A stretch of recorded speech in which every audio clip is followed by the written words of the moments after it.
Hello students. आप देख रहे हैं आपके सामने ये ओसवाल बुक्स का एक CBSE 10th sample question paper class 10th mathematics standard का दिख रहा है। तो मैं अरुण सर इस सैंपल पेपर के अनसोल्व्ड क्वेश्चंस को सोल्व करने जा रहे हैं। उम्मीद है आपको अच्छा लगेगा। तो बिना देर किए हुए चलिए स्टार्ट करते हैं video. Okay. Hello students, once again welcome to all of you students. मैं अरुण सर और आपके स्क्रीन पर self assessment paper 2 unsold section A दिखाई दे रहा है।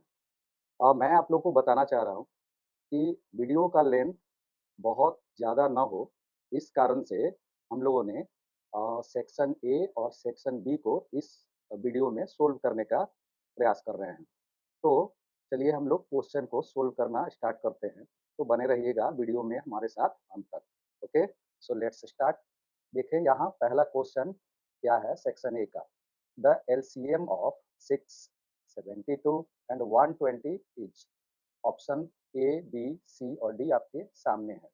तो जैसा कि हम लोग पहले वाले वीडियो में यानी सेल्फ असेसमेंट पेपर 1 का जो हम लोग वीडियो बनाए थे, उसमें भी आपको एचसीएफ निकालना, एक पहला जो क्वेश्चन था वो एचसीएफ निकालने पर था।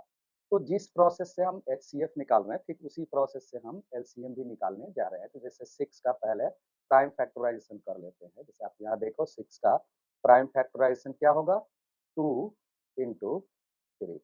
इसी प्रकार से 72 का भी प्राइम फैक्टराइजेशन करेंगे और ये क्या आ जाएगा, 2 टू दी पावर 3 और इंटू 3 टू दी पावर 2। और इसी तरह से 120 का क्या आएगा, 120 का आ जाएगा 2 टू दी पावर 3 और 3 इंटू 5। ये तो प्राइम फैक्टराइजेशन हो गया। देखते हैं एलसीएम क्या रहा है। एलसीएम का मतलब होता है कि दिए गए नंबर्स में जो भी प्राइम फैक्टर्स अकर हुए हैं यानी आए हैं, उन सभी को लिखना है और सबके हाईएस्ट पावर को लेना है और हाईएस्ट पावर वाले सभी फैक्टर्स का प्रोडक्ट निकालना है। तो एक फैक्टर आप देख रहे हैं इसमें 2 आया है और 2 का हाईएस्ट फैक्टर हाईएस्ट पावर कितना है, 3। फिर एक दूसरा फैक्टर है 3 और 3 का हाईएस्ट पावर कितना है, 2। और इसी तरह से एक तीसरा प्राइम फैक्टर है 5 और 5 का हाईएस्ट पावर यही रह गया है। इस तरह से इनका प्रोडक्ट क्या होगा, 8 इंटू 9 और इंटू 5। अगर इनका हम प्रोडक्ट निकालें तो ये 360 आएगा। तो इस तरह से इस क्वेश्चन का आंसर 360 आएगा और 360 कहाँ पे है, ए पर है। तो इसलिए ए इसका करेक्ट आंसर हो गया। तो क्वेश्चन नंबर 1 मेरे ख्याल से आपको समझ में आ गया होगा। अब आते हैं क्वेश्चन नंबर 2 पे। क्वेश्चन नंबर 2 में कह रहा है, यहाँ आपको पढ़कर सुनाते एक बार। क्वेश्चन नंबर 2 कह रहा है कि if one of the zeros of a quadratic polynomial of the form x square plus x plus b is the negative of the other, then it. और यहाँ पे ऑप्शन है, ये कह रहा है कि एक क्वाड्रेटिक पॉलिनोमियल जो इस फॉर्म में है, x square plus x plus b के फॉर्म में है, और इसके जो दो जीरोज होंगे, उस दो जीरोज में से एक जीरो दूसरे जीरो का क्या है, निगेटिव। तो फिर ऑप्शन है कि उस क्वाड्रेटिक पॉलिनोमियल में लीनियर टर्म नहीं होंगे और कांस्टेंट टर्म निगेटिव हो जाएगा। फिर दूसरा ऑप्शन है कि लीनियर टर्म नहीं होगा और कांस्टेंट टर्म पॉजिटिव होगा। फिर कह रहा है तीसरा कि can have a linear term, मतलब लीनियर टर्म हो सकता है but the constant term is negative और कांस्टेंट टर्म निगेटिव होगा।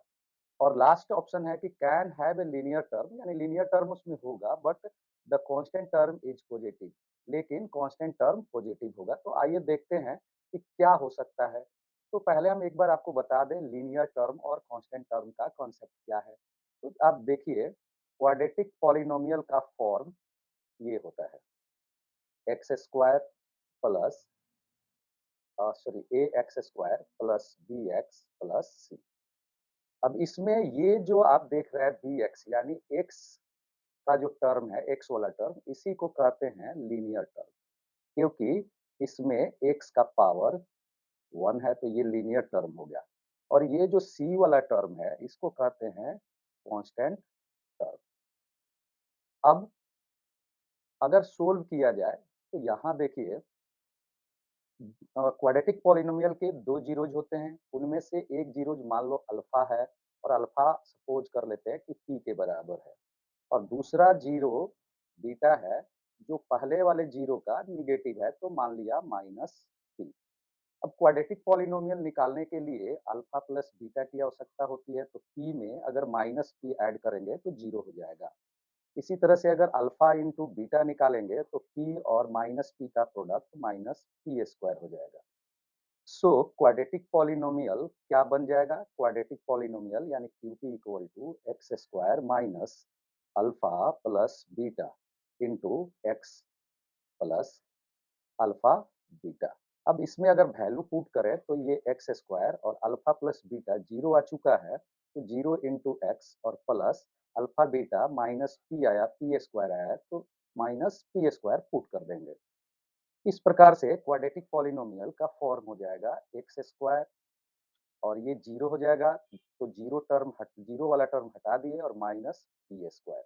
अब आप देख सकते हैं कि यहाँ पर ये जो क्वाड्रेटिक पॉलिनोमियल है, इसमें 2 ही टर्म है। एक एक्स स्क्वायर वाला टर्म, तो ये टर्म देख रहे हैं यहाँ पे हम शो कर रहे हैं, ये टर्म है। पर यहाँ जो लीनियर टर्म है, वो नहीं है इसमें।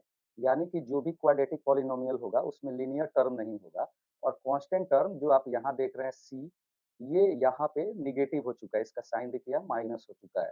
तो इस तरह से हम कहेंगे कि ये एक ऐसा क्वाड्रेटिक पॉलिनोमियल है, जिसमें लीनियर टर्म नहीं है और इसका कांस्टेंट टर्म नेगेटिव है। तो ऑप्शन क्या होगा? ऑप्शन इसका हो जाएगा A, has no linear term and the constant term is negative. तो इस तरह से करेक्ट आंसर हो जाएगा ए। ओके, अब पहुंचते हैं तो क्वेश्चन नंबर थ्री। क्या कर रहा है वो पढ़ लेते हैं एक बार कि if n is an even prime number, n कोई इवन प्राइम नंबर है, then 2 into 7 to the power n plus 8 to the power n इन सुविक, और ये आपका ऑप्शन दिया गया है। तो यहाँ पे हम आपको बता दें कि n अगर इवन प्राइम नंबर है, तो एक केवल एक ही ऐसा नंबर है जो इवन भी है और प्राइम भी है, और वो है 2। तो हम यहाँ a के बदले जो n कह रहा है, वो n के बदले हम ले लेंगे 2, n इक्वल टू 2। अब जो एक्सप्रेशन दिया गया है, उस एक्सप्रेशन में हम जहाँ-जहाँ n है, वहाँ क्या पुट करेंगे? 2 और फिर सोल्व करेंगे, तो क्या आ रहा है रिजल्ट देखते हैं। ये 49 हो जाएगा और ये 64 होगा। फिर दोनों को ऐड करेंगे तो ये 113 आ जाएगा और इन दोनों का प्रोडक्ट 226 होगा। तो ये एंड हुआ किस पे? 6 पे। तो हमारा करेक्ट आंसर क्या हो जाएगा? 6। Okay, now question number 4। एक बार क्वेश्चन नंबर 4 समझते हैं क्या कहता है। if 1/2 is a root of the equation x square plus kx minus 5/4 equal to 0, then the value of k is। यानी कि अगर इस दिए गए इक्वेशन का एक रूट 1/2 है, तो फिर k का वैल्यू क्या होगा? तो चलिए इसको सोल्व करते हैं। पहले हम आपको बता दें कि जो रूट होता है इक्वेशन का, वो एक्चुअल में उस इक्वेशन के वेरिएबल, जैसे इसमें इक्वेशन में वेरिएबल है x, तो उसका वैल्यू होता है जो उस इक्वेशन को सेटिस्फाई करता है। मतलब ये हुआ कि जहाँ-जहाँ x है, वहाँ पे आप उसके रूट को रख सकते हैं। जैसे हमने यहाँ फर्स्ट में 1/2 लिखा और x का स्क्वायर है, तो इसका भी स्क्वायर होगा और प्लस उसके बाद k इंटू फिर x है, तो x के बदले 1/2 पुट करेंगे और फिर लास्ट में -5/4 इक्वल टू 0। फिर सोल्व करते हैं, तो 1 का स्क्वायर 1, 2 का स्क्वायर 4 और फिर प्लस k/2 और फिर -5/4 इक्वल टू 0। फिर एलसीएम लेंगे डिनोमिनेटर्स का, तो 4, 2 और 4 का एलसीएम 4 होगा। इस तरह से ऊपर में आएगा 1 plus 2k minus 5 equal to 0। फिर आगे सोल्व करते हैं, ये हो जाएगा -4 प्लस 2k और अपॉन 4 इक्वल टू 0। तो क्रॉस मल्टीप्लाई करेंगे तो -4 प्लस 2k और 4 में 0 से मल्टीप्लाई होगा 0। फिर हम 4 को 0 की ओर ट्रांसपोज करेंगे, तो ये इसका साइन चेंज हो जाएगा, तो ये हो जाएगा 4। फिर यहाँ 2 से 4 कैंसिल हो जाएगा तो k इक्वल टू कितना आएगा 2। इस तरह से हमारा करेक्ट आंसर क्या होगा ए, और ए कहाँ पे है? अब देखिए ये है ऑप्शन ए। तो सो ए विल बी करेक्ट आंसर, तो ए पर टिक लगा दिए। ओके, अब हम लोग पहुंचते हैं क्वेश्चन नंबर 5 पर। अब क्वेश्चन नंबर 5 क्या कह रहा है, यहाँ देखिए। The distance of the point -4 -7 from the y axis is, यानी कि वाई एक्सिस से इस दिए गए पॉइंट का डिस्टेंस, ये जो नीचे दिया गया है इनमें से कौन होगा। यहाँ तक क्लियर कर दें कि अगर वाई एक्सिस से किसी पॉइंट का डिस्टेंस पूछा जा रहा है तो फिर उस पॉइंट का जो एक्सपोनेंट होगा उसके एब्सोल्यूट वैल्यू, मतलब उसके पॉजिटिव वैल्यू को आप लिख सकते हैं आंसर के रूप में। तो यहाँ पे वाई एक्सिस से पूछा जा रहा है, तो इस पॉइंट का जो एक्स कोऑर्डिनेट है वो है -4, तो इसका पॉजिटिव वैल्यू हो जाएगा 4, तो ये करेक्ट आंसर होगा। और अगर यहाँ पे एक्स एक्सिस होता, वाई के बदले क्या होता एक्स एक्सिस, तब एक्स एक्सिस से डिस्टेंस निकालने के लिए हम इस पॉइंट के वाई कोऑर्डिनेट का पॉजिटिव वैल्यू ले लेते हैं। तो क्लियर हो गया। और इसे आप ऐसे भी समझ सकते हैं कि जैसे मान लो यहाँ पे हमने एक वाई एक्सिस ड्रॉ कर लिया, ये वाई एक्सिस हो गया, और यहाँ पे हम एक्स एक्सिस ड्रॉ कर लेते हैं, ये हो गया एक्स एक्सिस, ये x, x dot, y and y dash, और ये हो गया ओरिजिन। दिए गए पॉइंट -4 और -7 का लोकेशन क्या होगा, ये लाई करेगा यहाँ पे थर्ड क्वाड्रेंट में, तो इसको प्लॉट कर दिए, -4 -7 कर दिए। अब इस दिए गए पॉइंट से अगर एक्स एक्सिस पर परपेंडिकुलर डालेंगे तो ये हो जाएगा इससे, और यहाँ पे परपेंडिकुलर डालेंगे ये हो जाएगा ऐसे। तो ये जो डिस्टेंस है, आप देखिए यहाँ ओरिजिन से यहाँ तक का जो डिस्टेंस है, इसे पॉइंट का नाम दे देते हैं। जैसे हम यहाँ पे नाम दे दिए P, और इसका नाम दे दिए Q, और ये जो दिया गया पॉइंट है इस पॉइंट का नाम दे दिए। तो मतलब पॉइंट ए का जो डिस्टेंस है वो वाई एक्सिस से ये OP के इक्वल होगा, और एक्स एक्सिस से ये PA के या OQ के इक्वल होगा। तो इसके लिए अब चूंकि ये पूछा है एक्स एक्सिस से इसका डिस्टेंस कितना होगा, तो ये डिस्टेंस 4 यूनिट है, ये हो जाएगा। तो इसलिए इसका करेक्ट आंसर सी होगा। अब क्वेश्चन नंबर 6 है, आइए जानते हैं 6 क्या कह रहा है।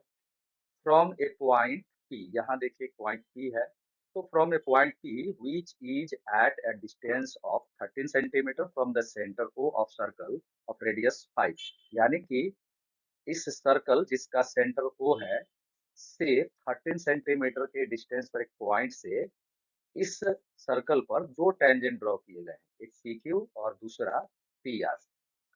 Then the area of the quadrilateral PQOR is, तो ये जो क्वाड्रिलेटरल है PQOR, ये इस क्वाड्रिलेटरल का एरिया पूछ रहा है कि इनमें से कौन सा होगा।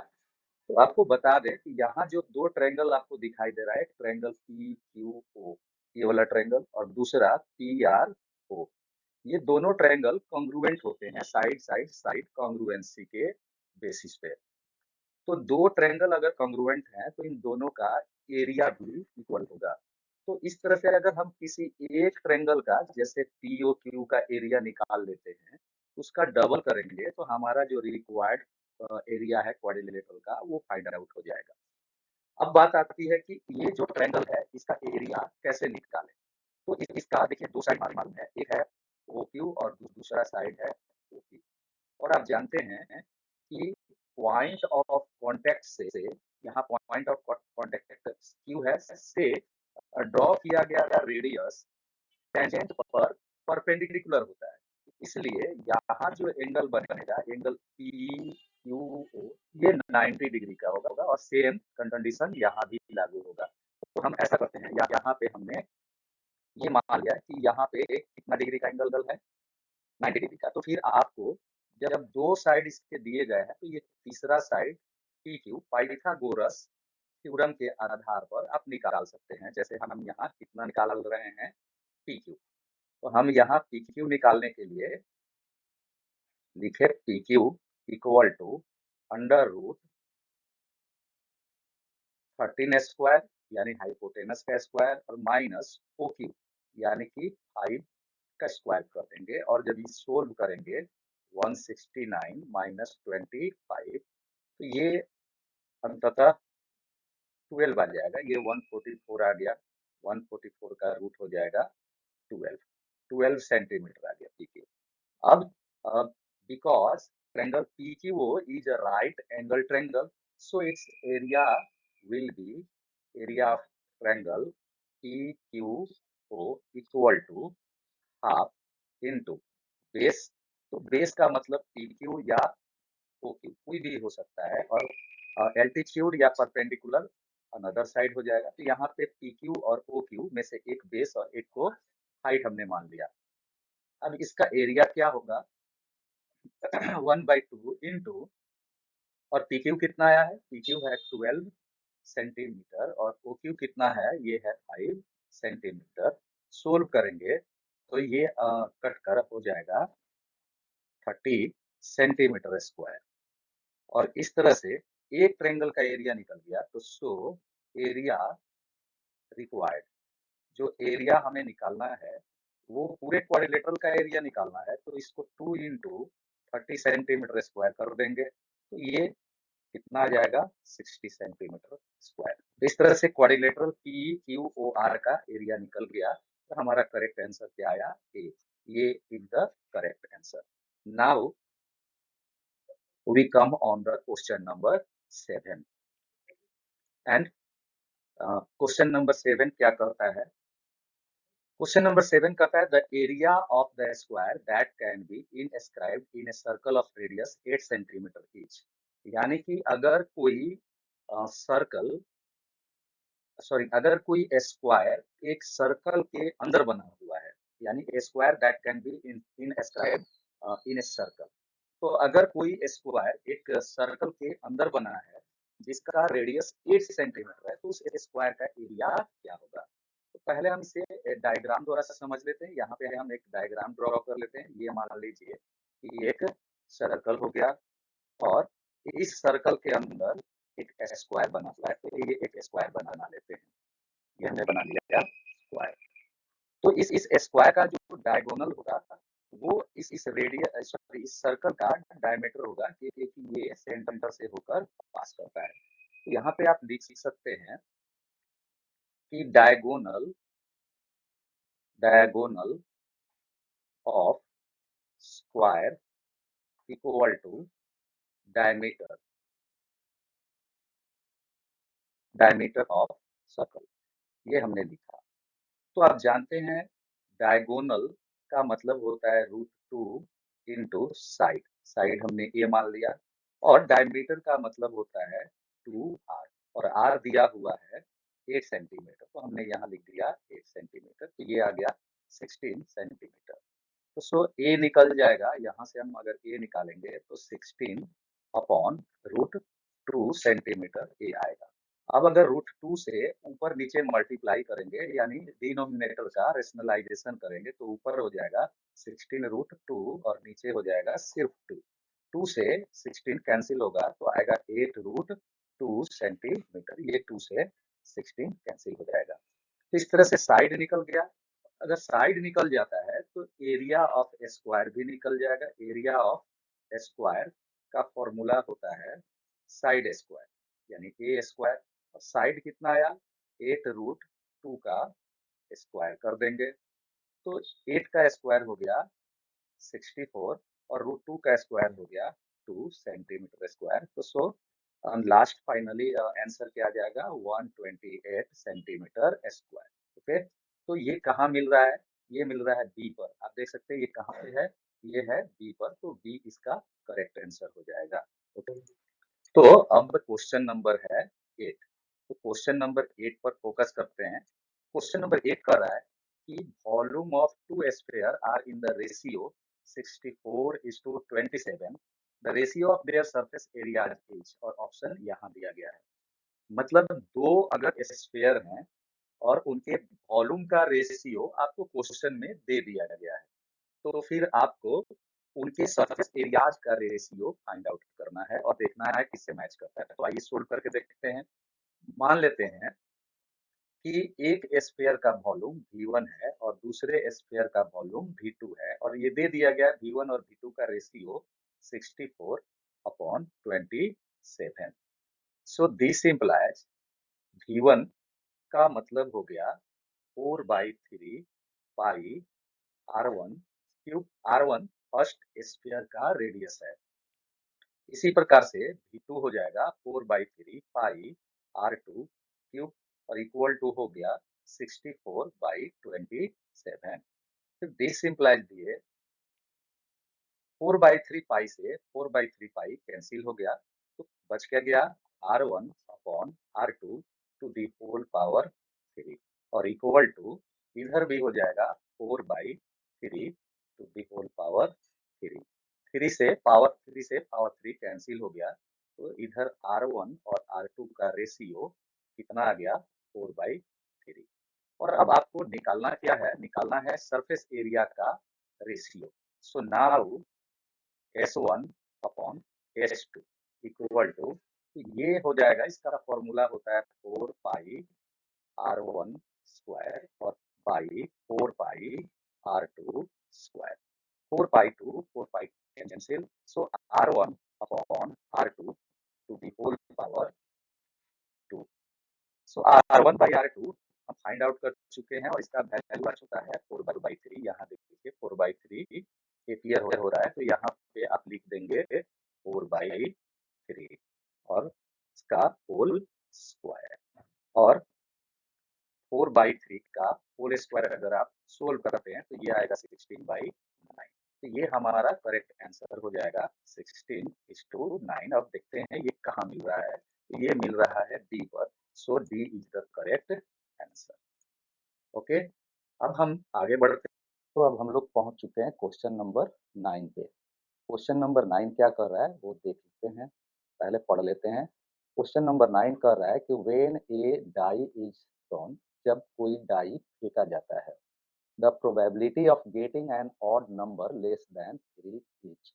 और ये आपका ऑप्शन है, मतलब अगर एक डाई फेंका जाता है तो 3 से छोटा ऑड नंबर आने की प्रोबेबिलिटी क्या है। तो आपको बता दें कि अगर एक डाई फेंका जाएगा तो टोटल पॉसिबल आउटकम 6 होंगे और पॉसिबल आउटकम की संख्या को नंबर ऑफ एस यानी नंबर ऑफ सैंपल स्पेस कहते हैं। तो ये हो गया 6 और ई बराबर हम लोग मान लेते हैं E equal to an event getting an odd number less than 3। So इसमें कौन कौन से नंबर्स आ जाएंगे, तो डाई को थ्रो करने पर जो 3 से छोटी ऑड नंबर आती है वो है ओनली 1। तो ये 1 हो गया, तो इसमें नंबर ऑफ ई यानी इवेंट की कुल संख्या 1 हो गई, यानी फेवरेबल आउटकम की संख्या 1 हो गई। तो अब अगर हम इसकी प्रोबेबिलिटी निकालते हैं पी, तो इसका फॉर्मूला होता है n E upon n S. और एन ई कितना आया है 1 और एन एस कितना है 6। तो 1/6 हमारा करेक्ट आंसर हो जाएगा। तो ये कहाँ पे है, ये है ए पे, ए इसका करेक्ट आंसर होगा। और अब आते हैं क्वेश्चन नंबर 10 पे। क्वेश्चन नंबर 10 कह रहा है कि the base BC of an equilateral triangle ABC lies on the y-axis. The coordinate of C are 0 minus 3. If the origin is the midpoint of the base BC, what are the coordinates of A and B? और option नीचे दिया गया है। तो यहाँ पे हम आपको बताना चाहते हैं कि एक इक्विलेटरल ट्रायंगल दिया गया है और उस इक्विलेटरल ट्रायंगल का नाम दिया है ABC और उसका जो बेस है, बेस BC, वो वाई एक्सिस पर लाई कर रहा है, यानी वाई एक्सिस के लॉन्ग दिखाया गया है। साथ में ये भी कह रहा है कि बीसी का जो मिड पॉइंट है वो है ओरिजिन। तो फिर यहाँ पे आपको देखिए पहले ही से हमने कोऑर्डिनेट एक्सिस ड्रॉ करके रखा है। ये सपोज कर लीजिए यहाँ जो इंटरसेक्शन पॉइंट है ये हो गया ओरिजिन ओ, ये एक्स डैश, ये हो गया एक्स और ये हो गया वाई और ये वाई डैश। तो बीसी का जो पॉइंट सी है वो वाई एक्सिस पे लाई करेगा, तो इसका पोजीशन चूंकि यहाँ पे y कोऑर्डिनेट निगेटिव है तो इसका पोजीशन मान लीजिए यहाँ है और ये हो गया c का कोऑर्डिनेट क्या है, इसका कोऑर्डिनेट है 0 - 3। अब बात करते हैं बी की, तो चूंकि ओ मिड पॉइंट है बीसी का तो ये कंफर्म है कि अगर सी नीचे लाई कर रहा है तो फिर बी ओरिजिन के ऊपर वाई एक्सिस पर उतने ही डिस्टेंस पर लाई करेगा जितने डिस्टेंस पर नीचे सी है। मतलब कि ओरिजिन से सी का जो डिस्टेंस है ठीक उतना ही डिस्टेंस ओरिजिन से बी का होगा। तो इसलिए बी का कोऑर्डिनेट 0 और 3 होगा क्योंकि ये पॉजिटिव डायरेक्शन में है, इसलिए ये 3 0 3 और वाई एक्सिस पर अगर लाई कर रहा है तो इसका एक्स कोऑर्डिनेट 0 हो जाएगा। तो इस तरह से बी हम लोगों ने फाइंड आउट कर लिया कि बी का कोऑर्डिनेट कितना होगा। बी का कोऑर्डिनेट हो गया 0 3। और अब बारी है ए के कोऑर्डिनेट निकालने की। तो इक्विलेटरल ट्रायंगल के प्रॉपर्टीज के आधार पर जो ए होगा वो लाई करेगा इस बीसी के परपेंडिकुलर बाइसेक्टर पर। कहाँ लाई करेगा, बीसी के परपेंडिकुलर बाइसेक्टर पर।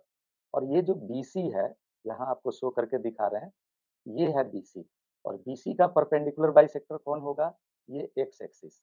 तो इसका मतलब कि ये जो ए है वो लाई करेगा एक्स एक्सिस पर। तो एक्स एक्सिस पर अगर लाई करता है तो ये एक्स एक्सिस के पॉजिटिव डायरेक्शन पे या फिर निगेटिव डायरेक्शन दोनों तरफ लाई कर सकता है। तो यहाँ भी ए हो सकता है, यहाँ भी ए हो सकता है। पर अब ध्यान दें कि ए अगर एक्स एक्सिस पर लाई करता है तो इसका ऑर्डिनेट यानी वाई कोऑर्डिनेट 0 होगा। तो सिर्फ बारी है इसके एक्स कोऑर्डिनेट को निकालने की। तो जो ए का एक्स कोऑर्डिनेट होगा, जैसे मान लीजिए इसका एक्स, ये जो यहाँ पे एक्स कोऑर्डिनेट की बात कर रहे हैं, तो ये एक्स कोऑर्डिनेट इस ओ ए या यहाँ से यहाँ तक का जो ओ ए है इसी डिस्टेंस के इक्वल ए का एक्स कोऑर्डिनेट होगा। तो ये हमने मान लिया कि इसका एक्स कोऑर्डिनेट एच है। तो यहाँ से ये ओ से ए तक का जो डिस्टेंस होगा वो एच के बराबर हो जाएगा। अब आप जानते हैं कि 2 पॉइंट के बीच का अगर डिस्टेंस निकालना है, जैसे बीसी हमें निकालना है, तो फिर बीसी का जो लेंथ होगा वो ओसी और प्लस ओबी इक्वल होगा और ये 3 और 3 के बराबर है। यहाँ सुधार देते हैं, ये हो गया ओबी। तो 3 और 3 कितना हो जाएगा, 6 यूनिट्स। ये 6 यूनिट्स हो गया। तो आप जानते हैं कि लेटरल ट्रायंगल का प्रत्येक साइड इक्वल होता है, तो ये भी 6 होगा, ये भी 6 होगा और बीसी तो 6 आ ही चुका है। अब बात करते हैं कि एरिया ऑफ ट्रायंगल एबीसी की। एरिया ऑफ ट्रायंगल एबीसी, और किसी ट्रायंगल के एरिया का फॉर्मूला होता है 1/2 इंटू बेस। तो यहाँ पे बेस बीसी है और उसका हाइट ओए है। और फिर चूंकि ये ट्रायंगल इक्विलैटरल ट्रायंगल है तो इसका एरिया का एक और फॉर्मूला बनता है और वो है √3/4 इंटू साइड, साइड का स्क्वायर। तो इतना इक्वल टू 1/2 और बीसी कितना आया है 6 और ओए है एच जिसे हमें निकालना है।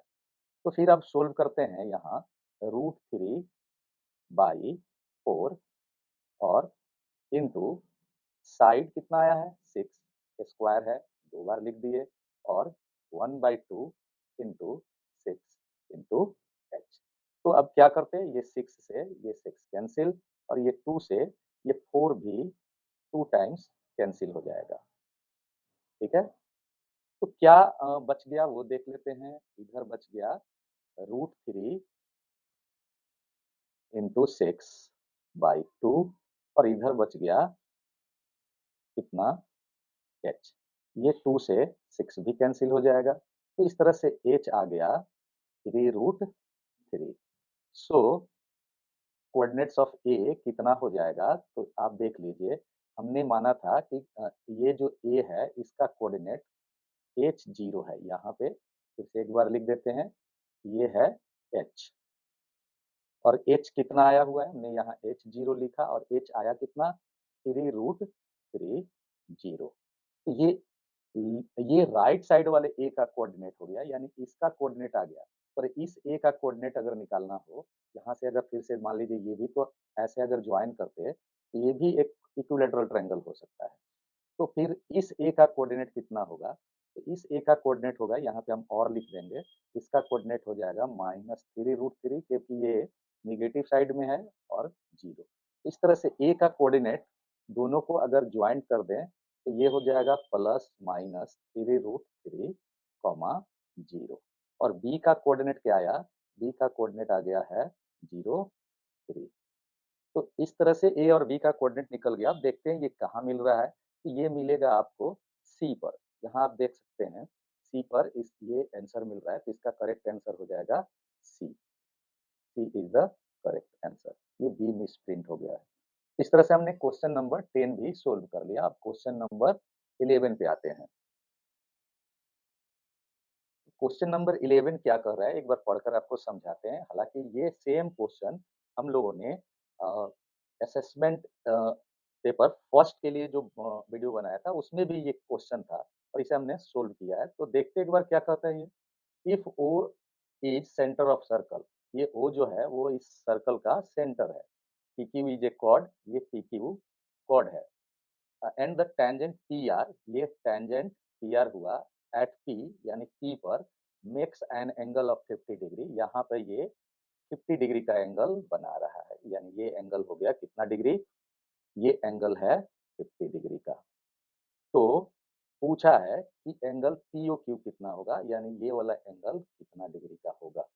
तो चूंकि ये ऑब्जेक्टिव है इसलिए इसमें भाषा लिखने की जरूरत है नहीं, तो हम यहाँ पे समझा दें कि ये रेडियस है ओपी और ये भी सेम सर्कल का रेडियस है, तो दोनों इक्वल हो जाएंगे। जब ये दो साइड इक्वल होंगे तो ट्रायंगल के दो साइड के इक्वल होने पर उनके अपोजिट एंगल्स भी इक्वल होते हैं, तो ये दोनों भी इक्वल हो गए। इसमें से मान लीजिए अगर ये x है तो ये भी कितना होगा? x हो जाएगा।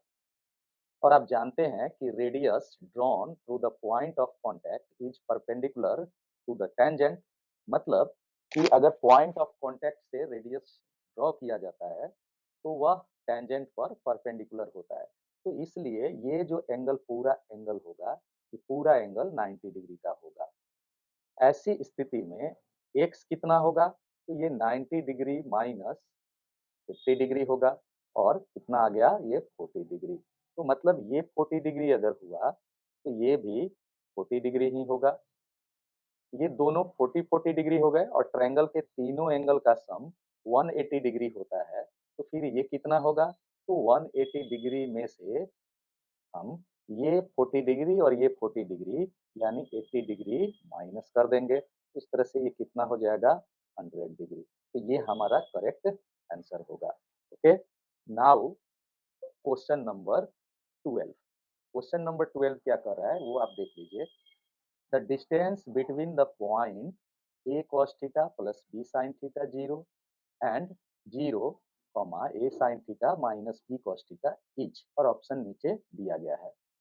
तो अब जानते हैं दो पॉइंट के बीच का डिस्टेंस निकालने के लिए हम लोग डिस्टेंस फार्मूला का यूज करते हैं। और डिस्टेंस फार्मूला क्या है?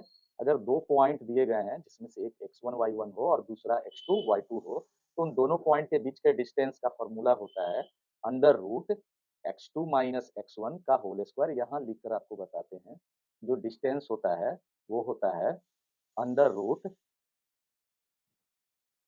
x2 माइनस x1 का होल स्क्वायर और प्लस y2 माइनस y1 का होल स्क्वायर।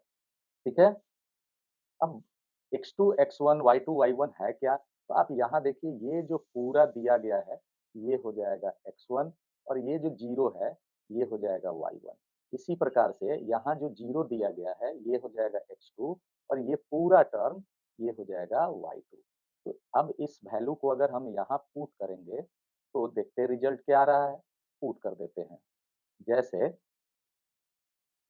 यहाँ हम रख रहे हैं x2 के बदले 0 और माइनस x1 के बदले हमने रखा a cos थीटा और प्लस b sin थीटा और फिर इसे बिग ब्रैकेट में घेर दिए और स्क्वायर यहाँ लिख दिए। फिर प्लस y2 देखते हैं कितना है।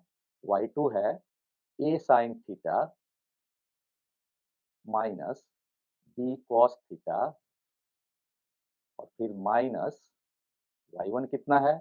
y1 है 0 का होल स्क्वायर। तो अब आगे सोल्व करते हैं। 0 हट जाएगा, ये माइनस होगा और माइनस का स्क्वायर पॉजिटिव हो जाता है यानी प्लस हो जाता है, इसलिए माइनस भी हट जाएगा। तो बचा क्या? बच जाएगा a cos theta plus b sin theta to the whole square. फिर प्लस ये भी वैसे ही, ये इतना में से 0 अगर माइनस होगा तो यही बच जाएगा, यानी a sin थीटा और plus b cos theta to the whole square का रूट, जहाँ रूट भी दे देंगे, ये हो जाएगा। फिर सोल्व करते हैं इसको, a प्लस बी के होल स्क्वायर पे अगर हम एक्सपेंड करेंगे तो ये a square cos square theta होगा, ये हो जाएगा b square sine square theta और प्लस ये होगा 2ab cos theta into sine theta. ये हमने इसको a प्लस बी के होल स्क्वायर पर एक्सपेंड कर दिया, और इसी प्रकार से अगर हम इसको भी एक्सपेंड करते हैं तो ये हो जाएगा a square sine square theta plus b square cos square theta और minus 2ab cos theta into sine theta और फिर रूट। तो इस तरह से एक्सपेंशन करने के बाद ये प्लस और ये माइनस कैंसिल हो जाएगा। तो देखते हैं अब क्या आता है। तो इक्वल टू दिए, और आप यहाँ देखिए ये दोनों टर्म में ए स्क्वायर कॉमन है, तो हम ए स्क्वायर दोनों से कॉमन ले लेते हैं। तो यहाँ पे हम लिखेंगे रूट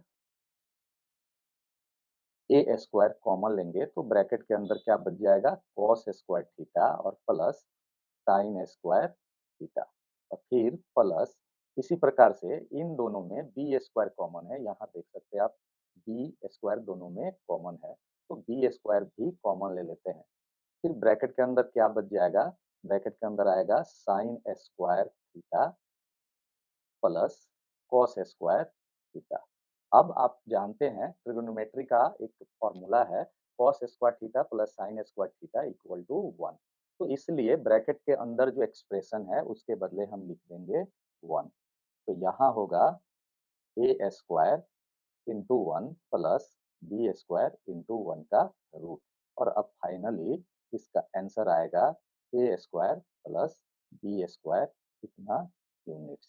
तो इस तरह से इस क्वेश्चन का भी हम लोगों ने सॉल्यूशन निकाल लिया और ये आ गया ए स्क्वायर प्लस बी स्क्वायर। तो देखते हैं कहाँ पे है, ये है सी पर, आप देख सकते हैं यहाँ पे ये शो हो रहा है सी पर, तो सी इसका करेक्ट आंसर हो जाएगा। और अब क्वेश्चन नंबर 13, क्वेश्चन नंबर 13 कह रहा है कि the value of 1 by tan theta plus cot theta क्या होगा। तो सोल्व करके देखते हैं कि the value of 1 by tan theta plus cot theta क्या आ रहा है। तो यहाँ पे हमने लिख दिया 1 by tan theta plus cot theta equal to दिए, यहाँ लिखे 1 अपॉन टेन थीटा का फॉर्मूला होता है sine theta upon cos theta, फिर प्लस और कॉट थीटा टेन थीटा का रेसिप्रोकल होता है, तो इसका होता है cos theta by sine theta. फिर अब इन दोनों का सम निकालते हैं, दोनों डिनोमिनेटर का, तो ये 1 ऊपर रह जाएगा और नीचे वाले डिनोमिनेटर्स का एलसीएम हो जाएगा cos theta into sine theta, और ऊपर में क्या आएगा, ऊपर में ये साइन थीटा से साइन थीटा मल्टीप्लाई होगा, तो ये हो जाएगा साइन स्क्वायर थीटा प्लस इसी तरह से इधर कॉस थीटा में कॉस थीटा से मल्टीप्लाई करेंगे तो ये हो जाएगा कॉस स्क्वायर थीटा, फिर 1 इंटू और ये जो डिनोमिनेटर है ये ऊपर चला जाएगा यानी cos theta into sine theta, और नीचे sign square theta plus cos square theta होता है 1। तो देन हम लोग का फाइनली आंसर आ गया cos theta into sine theta. तो अब देखते हैं ये कहाँ पे है, ये है ए पर, तो ए 13 का करेक्ट आंसर होगा। और अब क्वेश्चन नंबर 14 है, क्वेश्चन नंबर 14 है ए प्लम लाइन यानी कि साहुल इज द कॉम्बिनेशन ऑफ, और ये 4 ऑप्शन दिया है, तो प्लम लाइन यानी साहुल के बारे में आपको बता दें कि साहुल एक ऐसा इंस्ट्रूमेंट कह लीजिए या डिवाइस कह लीजिए जो राजमिस्त्री घर बनाने के समय ईंटों को एक लाइन में रखने के लिए यूज करते हैं। और तो आपको बस ये चेक करना है कि जो साहुल का शेप होता है वो इस किसका कॉम्बिनेशन होता है। तो हम यहाँ साहुल को बनाकर दिखाते हैं, तो आपको समझ में आ जाएगा कि उसका शेप किसका कॉम्बिनेशन होता है। तो एक तो ये कोन हो गया, एक इसमें कोन होगा और दूसरा इसमें हेमिस्फीयर होता है, एक हेमिस्फीयर। तो इसलिए इसका करेक्ट आंसर कौन हो जाएगा? कि hemisphere and cone, B. B is the correct answer. Okay, so now question number 15 for the following distribution. ये डिस्ट्रीब्यूशन दिया गया है और इस डिस्ट्रीब्यूशन का मॉडल क्लास इसमें से कौन सा होगा? तो स्टूडेंट्स यहाँ पे क्लियर करना चाहते हैं कि मॉडल क्लास होता क्या है। Model class is the class having highest frequency. मतलब मॉडल क्लास वह क्लास होता है जिसकी फ्रीक्वेंसी सबसे ज्यादा होती है। तो फिर हमें यहाँ फ्रीक्वेंसी की जरूरत होगी। अब आप सोचेंगे कि यहाँ पे 80 सबसे अधिक फ्रीक्वेंसी है, तो ये आपका सोचना गलत है, क्योंकि ये फ्रीक्वेंसी नहीं है, ये कम्युलेटिव फ्रीक्वेंसी है। अब कैसे पता चला कि ये कम्युलेटिव फ्रीक्वेंसी है? क्योंकि जब यहाँ पे बिलो या अबव देता है, तो ये जो भी नंबर्स होते हैं, ये कम्युलेटिव फ्रीक्वेंसी ही कहे जाते हैं। तो ऐसी स्थिति में ये क्लास भी नहीं है, तो हम इसे क्लास में बदलेंगे और इस कम्युलेटिव फ्रीक्वेंसी को फ्रीक्वेंसी में बदल देंगे। तो इसके लिए देखिए कैसे करते हैं। यहाँ पे क्लास इंटरवल लिख दिए, हमने लिखा क्लास इंटरवल। और पहला क्लास क्या होगा? बिलो 10 है तो इसे 0 से 10 लिखेंगे। दूसरा 10 से 20, फिर तीसरा 20 टू 30, इसी प्रकार से 30 टू 40, 40 टू 50 और फिर 50 टू 60। ये क्लास हो गए। और यहाँ पे उनका कम्युलेटिव फ्रीक्वेंसी दिया गया है। तो ये हो गया 3, 12, 27, 57 और 75 और 80। यहाँ पे इनका फ्रीक्वेंसी निकालते हैं। फ्रीक्वेंसी को स्मॉल एफ से डिनोट करते हैं। तो पहला क्लास का जो कम्युलेटिव फ्रीक्वेंसी है वही उसकी फ्रीक्वेंसी भी हो जाएगी। दूसरे क्लास का जो कम्युलेटिव फ्रीक्वेंसी है, इसमें से पहले वाले सभी क्लास के कम्युलेटिव फ्रीक्वेंसी, इसके ठीक पहले वाले क्लास की कम्युलेटिव फ्रीक्वेंसी को माइनस कर देंगे तो इसकी फ्रीक्वेंसी निकल जाएगी। इसी प्रकार थर्ड क्लास की फ्रीक्वेंसी निकालने के लिए उसकी कम्युलेटिव फ्रीक्वेंसी यानी 27 से 12 को माइनस करेंगे।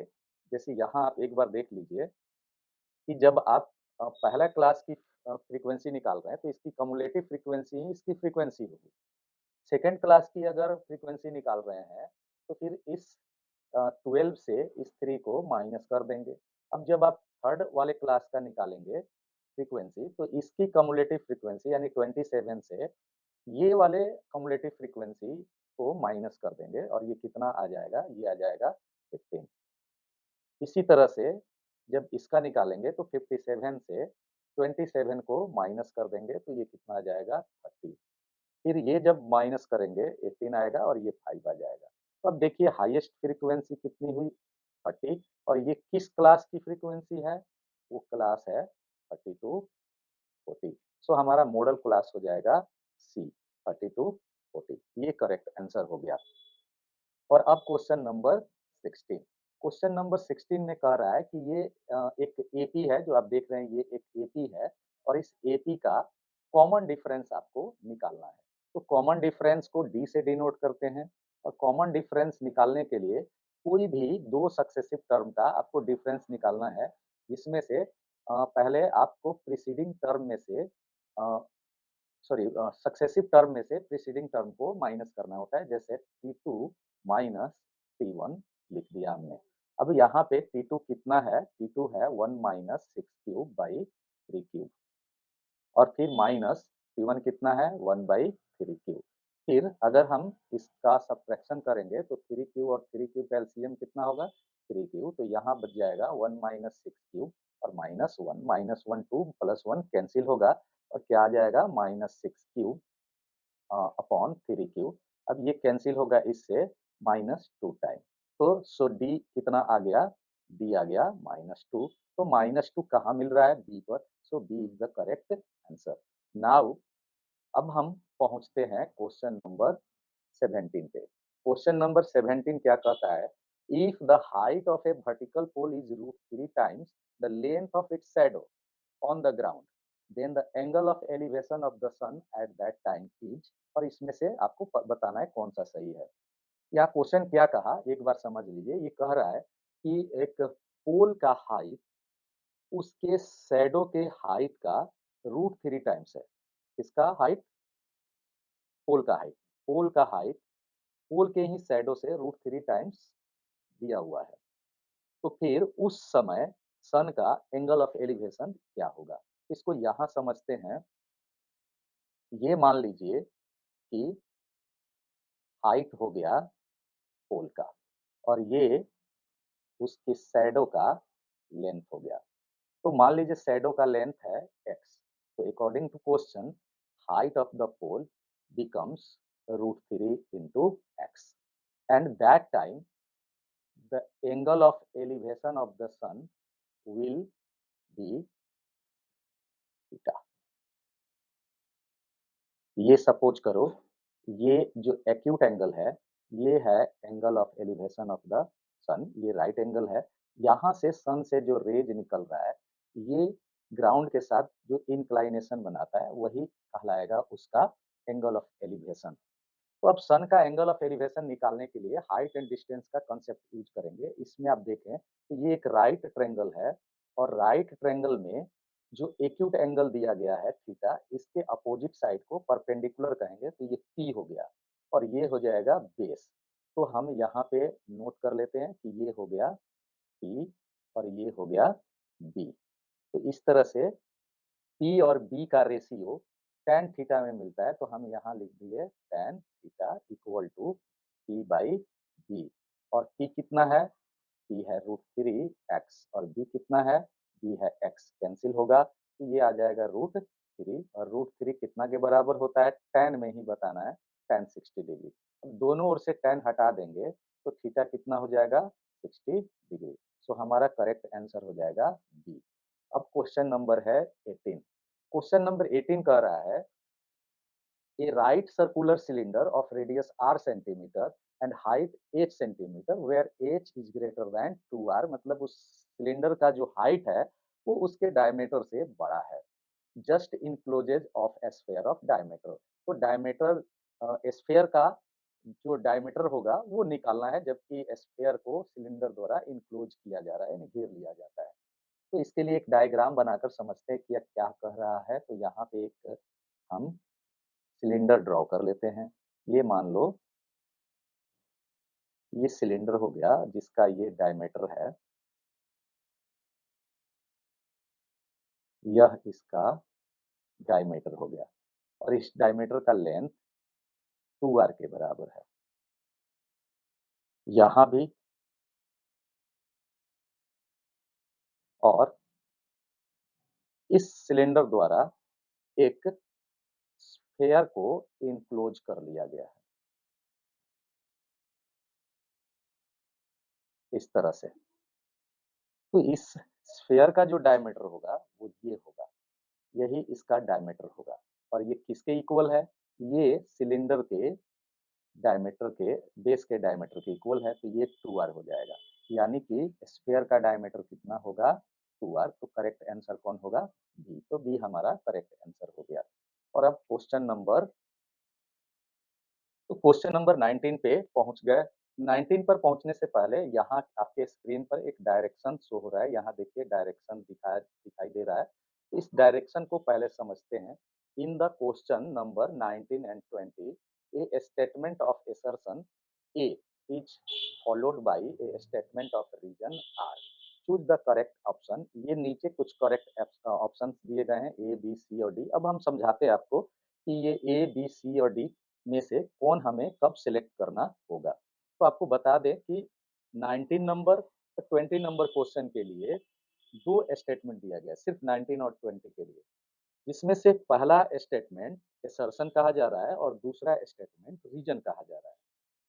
अब है कि पहला स्टेटमेंट ट्रू हो, मतलब असर्शन ट्रू हो, रीजन भी ट्रू हो, यानी दूसरा स्टेटमेंट भी ट्रू हो, और असर्शन को रीजन द्वारा कंप्लीट एक्सप्लेनेशन किया जाता है, तब इस केस में आपको ए ऑप्शन सेलेक्ट करना है।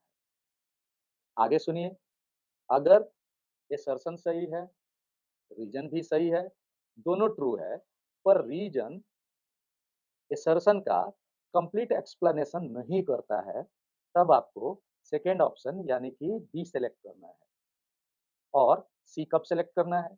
अगर पहला स्टेटमेंट यानी असर्शन ट्रू है जबकि रीजन फॉल्स है, तब आपको सी सेलेक्ट करना है। और डी कब सेलेक्ट करना है? जब फर्स्ट स्टेटमेंट यानी असर्शन फॉल्स है और सेकंड स्टेटमेंट यानी कि रीजन ट्रू है, तब आपको डी सेलेक्ट करना है। तो मेरे ख्याल से ये बात आपको समझ में आ गई होगी, तो इसलिए अब आगे बढ़ते हैं क्वेश्चन नंबर 19 पर। तो क्वेश्चन नंबर 19 क्या कह रहा है? इसके देखिए दो स्टेटमेंट आपको दिखाई दे रहे हैं, यहाँ पे असर्शन ए है और यहाँ पे रीजन आर है। तो सब दोनों को चेक करेंगे कि क्या दोनों ट्रू हैं या नहीं।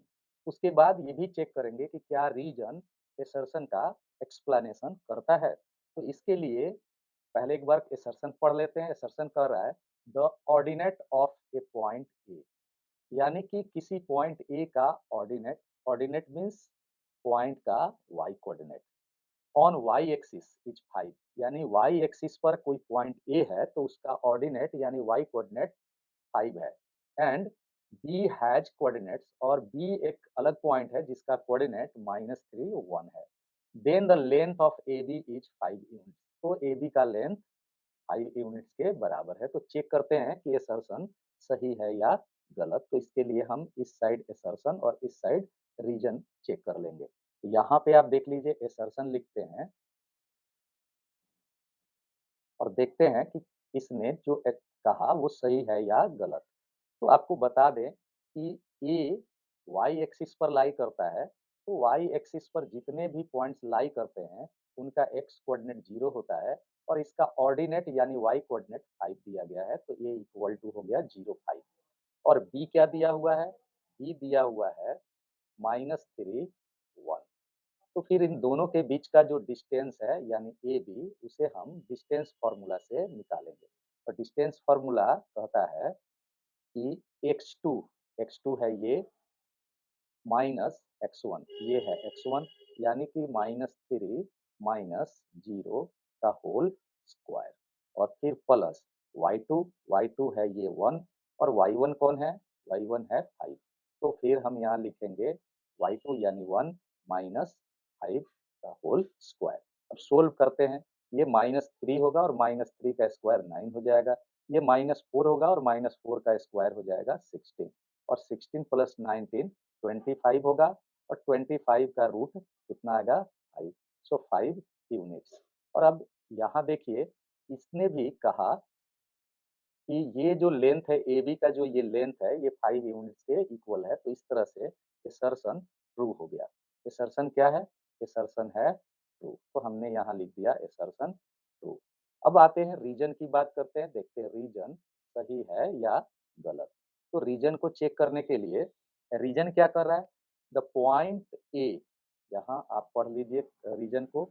रीजन कह रहा है कि पॉइंट ए जिसका कोऑर्डिनेट 2 और 7 है, lie on the perpendicular bisector of line segment joining the points P 6 5 and Q 0 -4। यहाँ पे हम आपको बताना चाहते हैं कि जब भी कोई पॉइंट किसी लाइन सेगमेंट के परपेंडिकुलर बाइसेक्टर पर लाई करता है, तो उस पॉइंट का डिस्टेंस उस लाइन सेगमेंट के दोनों एंड पॉइंट से इक्वल होता है। अब हमने क्या कहा वो बात आपको यहाँ डायग्राम से समझाते हैं। मान लीजिए कि ये एक लाइन सेगमेंट है जिसके दो एंड पॉइंट में से एक ये है और ये पी है, और पी का कोऑर्डिनेट 6 5 है, और दूसरा एंड पॉइंट ये है क्यू, और इसका कोऑर्डिनेट क्वेश्चन के अनुसार 0 -4 है। और ये इस पी क्यू का परपेंडिकुलर बाइसेक्टर है। तो इसका मतलब हुआ कि इस परपेंडिकुलर बाइसेक्टर पर कहीं भी कोई पॉइंट होगा तो इस पॉइंट का डिस्टेंस पी से और क्यू से, यानी दोनों एंड पॉइंट से हमेशा इक्वल होता है।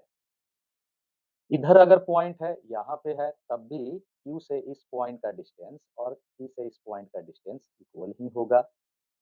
मतलब कि दो पॉइंट को ज्वाइन करने वाले लाइन सेगमेंट के परपेंडिकुलर बाइसेक्टर पर लाई करने वाले पॉइंट का डिस्टेंस इस लाइन सेगमेंट के दोनों एंड पॉइंट से हमेशा इक्वल होता है। अगर इस कॉन्सेप्ट को यह पॉइंट ए सेटिस्फाई कर रहा है, तब तो ये रीजन ट्रू माना जाएगा। और अगर ये ए का डिस्टेंस पी से और क्यू से इक्वल नहीं हुआ, तो फिर रीजन को फॉल्स माना जाएगा। समझ गए? तो अब जरा देखिए, ए का कोऑर्डिनेट दिया गया है 2 7। तो अब हम क्या करते हैं, डिस्टेंस फार्मूला का यूज करके हम एपी निकाल लेते हैं। एपी निकालने के लिए फिर वही फार्मूला यूज करते हैं, यानी कि x2 माइनस x1 का स्क्वायर। तो यहाँ पे सपोज कीजिए कि ये x2 है, 2 ही x2 है। तो यहाँ एक बार आपको दिखाते हैं, ये मान लीजिए 2x2 है और 6x1 है। तो ये क्या हो जाएगा, 2 माइनस 6 का होल स्क्वायर, और इसी तरह से प्लस y2। तो y2 मान लो ये 7 है और y1 5 है, तो फिर y2 माइनस y1 का मतलब हो गया 7 माइनस 5 का होल स्क्वायर। तो इसे सोल्व करेंगे, ये -4 का स्क्वायर यानी 16 आ जाएगा, और ये 2 का स्क्वायर 4 आ जाएगा। तो AP का लेंथ हो गया √20। अब चेक करते हैं कि AQ कितना है। अगर AQ भी इक्वल आ गया AP के, तो माना जाएगा कि रीजन ट्रू है। तो AQ निकालने के लिए A और Q के कोऑर्डिनेट्स का यूज करेंगे। तो अब देखिए, A का कोऑर्डिनेट्स यहाँ है, इसको x2 मान लीजिए, x2 माइनस x1 यानी 2 माइनस 0 लिखते हैं। तो यहाँ हो जाएगा 2 माइनस 0 का स्क्वायर, और फिर प्लस ये हो जाएगा 7 माइनस माइनस प्लस 4 का स्क्वायर। सोल्व करेंगे तो ये हो जाएगा 4 और ये 11 का स्क्वायर 121। तो ये ऐड करेंगे √125। अब आप देखो कि AP is not equal to AQ। So reason reason क्या आ गया, so reason is false. Reason is false, ये फॉल्स हो गया। तो इस तरह से असर्शन ट्रू है और रीजन फॉल्स है, यानी कि पहला स्टेटमेंट ट्रू आया और दूसरा जो स्टेटमेंट है वो फॉल्स आ गया। तो हमारा ऑप्शन क्या हो जाएगा, सी।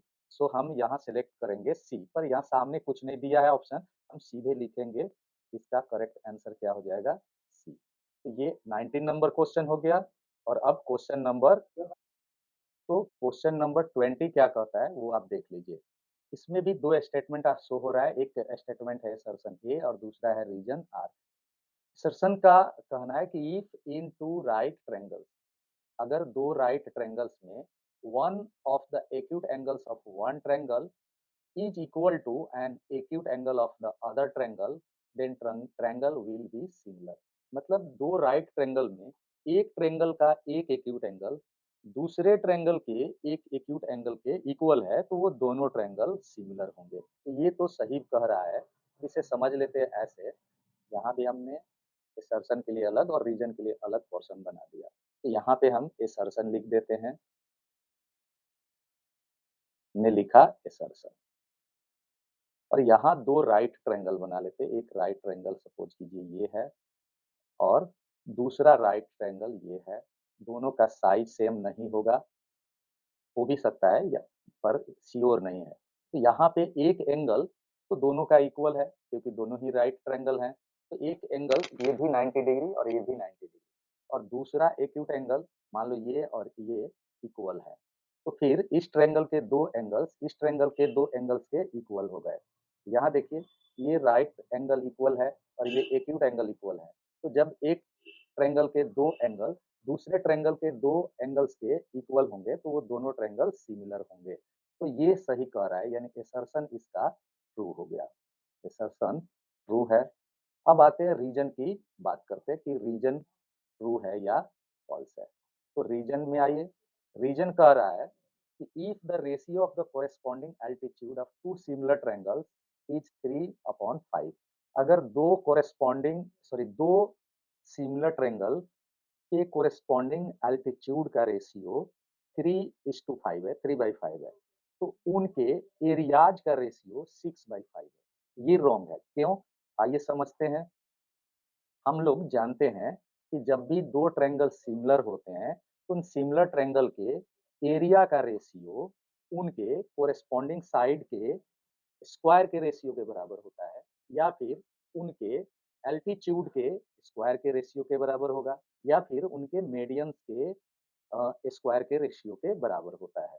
तो यहाँ पे अगर हम सिमिलर ट्रायंगल देख रहे हैं कि दो ट्रायंगल सिमिलर हैं, तो इनका जो एरिया का रेशियो होगा, यानी ratio of areas of two similar triangles equal to ratio of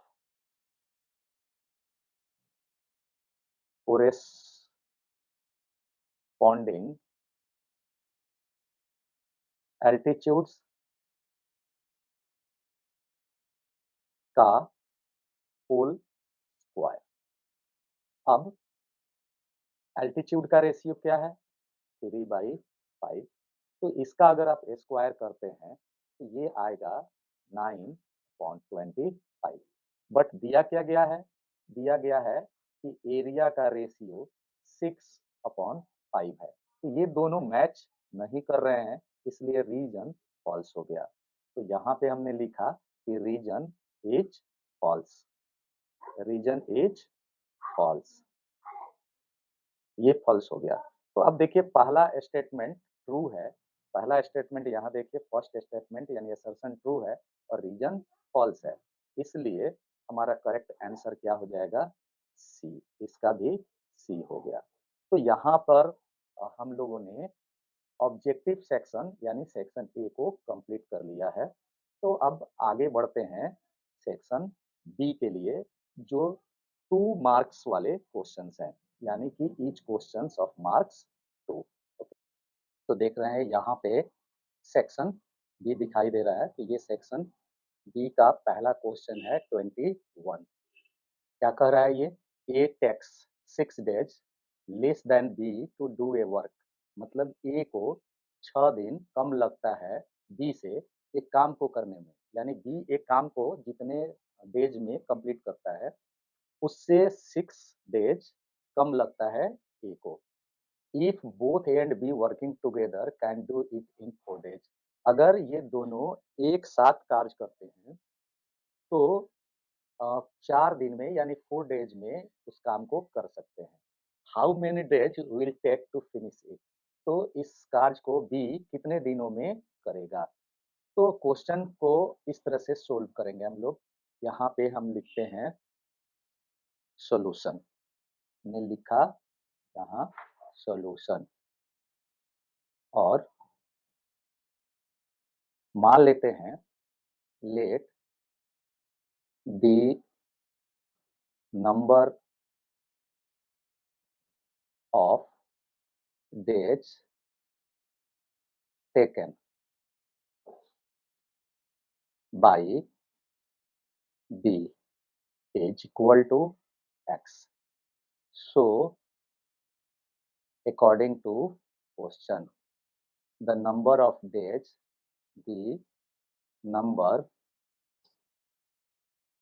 of days taken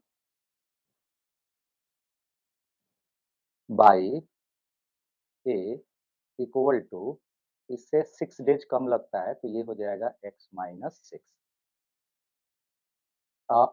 तो इस प्रकार 10, इस प्रकार the work done by a in 1 day, एक दिन में ए द्वारा कितना वर्क होगा? तो अगर ए x माइनस 6 डे में, यहाँ देखिए x माइनस 6 डे में ए पूरे काम को कंप्लीट करता है तो उसके एक दिन का वर्क होगा 1/x माइनस 6। इसी प्रकार से दी work done bye be in 1 day, ये कितना होगा? 1/x। So the work done by both together, दोनों का एक साथ का वर्क इन 1 डे कितना हो जाएगा? तो 1/x-6 ए के एक दिन का वर्क हो गया और प्लस बी के एक दिन का वर्क हो जाएगा 1/x, दोनों को ऐड कर देंगे, सोल्व कर लेते हैं। ये हो जाएगा x इंटू x-6, एलसीएम हो गया इन दोनों का, और ऊपर में आ जाएगा x प्लस x-6 और ये आएगा 2x-6 upon x square minus 6x। ये हो गया दोनों के एक दिन का वर्क, इसको इक्वेशन फर्स्ट मान लेते हैं। लेकिन क्वेश्चन कह रहा है, यहां लिखे but according to question both, मतलब ए और बी दोनों। फिनिश, समाप्त करते हैं दी वर्क, कार्य को, इन 4 डेज, 4 दिनों में। So the work done by both in 1 day, एक दिन में उनके द्वारा कितना काम होगा? तो 1/4 इक्वेशन सेकेंड। अब इक्वेशन फर्स्ट और सेकेंड दोनों देखिए, यहाँ इक्वेशन फर्स्ट है और ये इक्वेशन सेकेंड है, तो दोनों ही ए और बी के एक साथ एक दिन का वर्क है, तो इसलिए ये दोनों इक्वल हो जाएंगे। यहाँ लिखते हैं, सो दिस इम्प्लाइज, यहाँ से स्टार्ट करते हैं, this implies 2x-6 upon x square minus 6x equal to कितना? 1/4। फिर हम इसे क्रॉस मल्टीप्लिकेशन करके सोल्व करते हैं, तो 1 से एक्स स्क्वायर माइनस 6x में मल्टीप्लाई होगा तो एक्स स्क्वायर माइनस 6x ही रह जाएगा, और फिर 4 से इस ऊपर वाले न्यूमरेटर में मल्टीप्लाई होगा तो ये हो जाएगा 8x और माइनस 24। अब राइट साइड वाले सभी टर्म को लेफ्ट साइड की ओर लाते हैं, तो ये हो जाएगा x square minus 6x minus 8x और प्लस 24 इक्वल टू 0।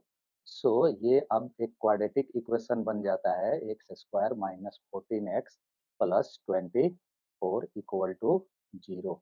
अब ये क्वाड्रेटिक इक्वेशन है, तो इसके मिडिल टर्म यानी 14 को दो ऐसे नंबर में स्प्लिट करना है, इस 14 को, कि उन दो नंबर्स का प्रोडक्ट 24 और 1 के प्रोडक्ट के इक्वल आ जाए, और साथ में उन दोनों का सम -14 आना चाहिए। तो ऐसे दो नंबर्स कौन कौन होंगे? ये होंगे 12, -12 और -2। तो यहाँ लिखेंगे x square minus 12x minus 2x plus 24 equal to 0।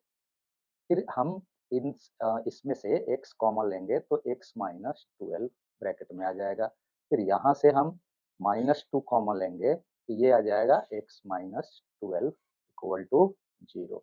सो इस तरह से क्वाड्रेटिक इक्वेशन के दो फैक्टर हो गए, एक x माइनस 12 और इनटू दूसरा हो जाएगा x minus 2 equal to 0।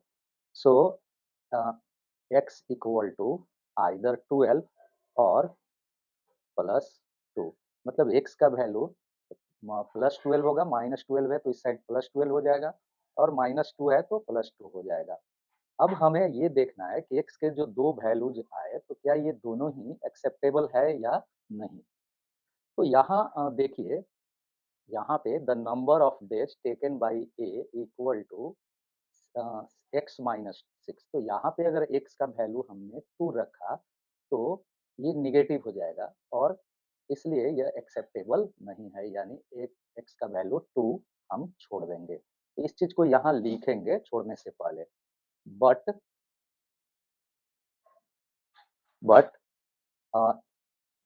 x equal to 2 is not possible because the number of days taken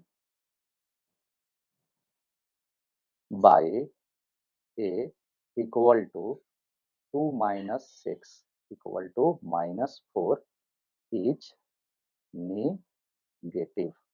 ये नेगेटिव है इसलिए इसको छोड़ दिए। सो x कितना हो गया 12। और अब क्वेश्चन क्या कह रहा है कि how many days will be take to finish it, यानी उस काम को करने के लिए बी को कितना टाइम लगेगा। और हमने माना है कि बी द्वारा लिया गया दिनों की संख्या कितना है x है और x आ गया 12। So the required answer will be 12। तो यहाँ लिख देंगे hence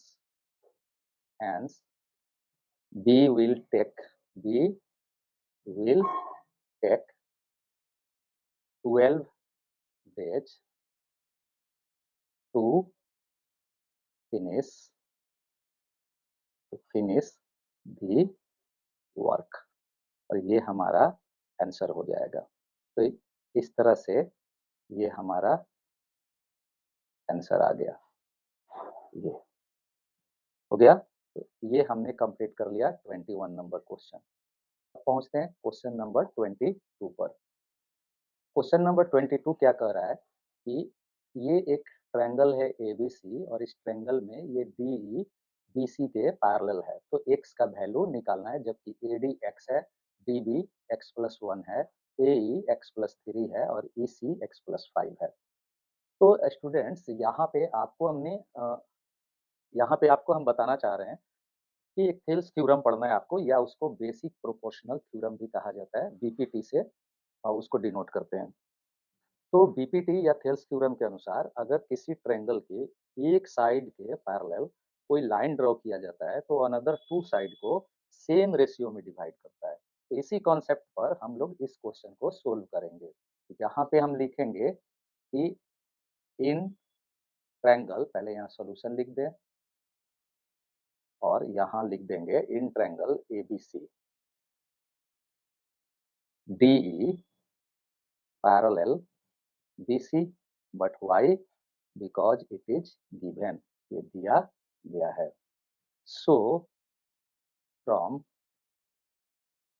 BPT मतलब बेसिक प्रोपोर्शनल थ्योरम, इसके according AD upon BD equal होगा AE अपॉन BC।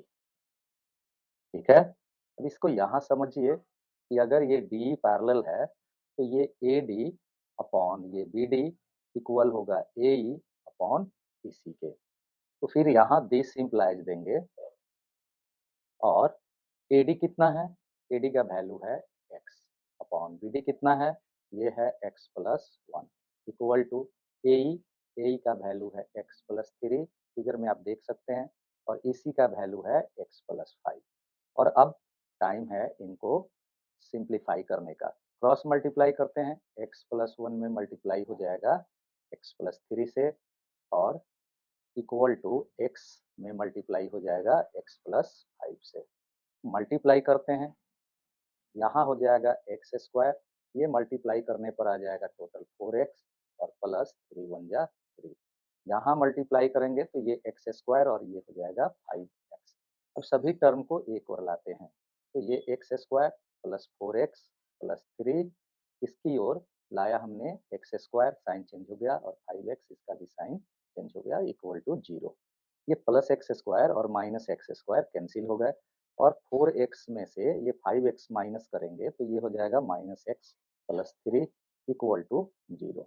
सो इस तरह से अगर हम सोल्व करेंगे नेक्स्ट, तो -x equal to -3, minus to minus cancel हो गया, सो x इक्वल टू 3। तो ये हमारा आंसर हो गया। इस तरह से हमने क्वेश्चन नंबर 22 को सोल्व कर लिया है। और अब आगे, तो क्वेश्चन नंबर 23 हमारे स्क्रीन पर दिख रहा है। ये कह रहा है कि the diameter of a wheel is 1.26 metre, what is the distance covered in 500 revolutions.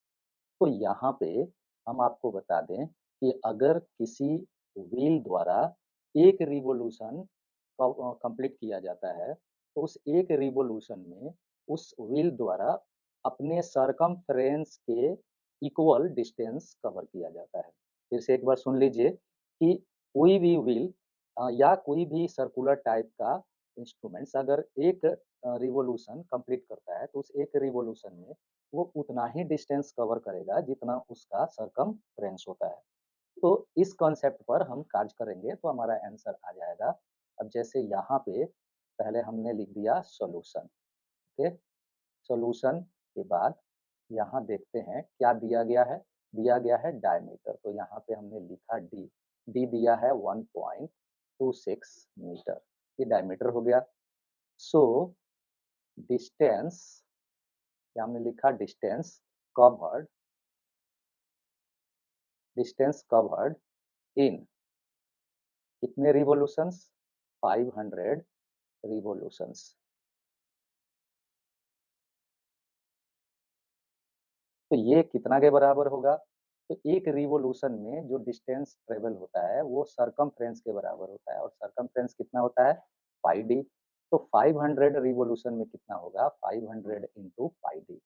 अब टाइम है इसे सोल्व करने का, तो 500 के बदले 500 लिखे और इंटू पाई के बदले क्या लिखेंगे, 22/7, और डी, डी के बदले यहाँ पे आप देख सकते हैं डी का वैल्यू दिया हुआ है ये, तो हम डी के जगह पे लिख देंगे 1.26 मीटर।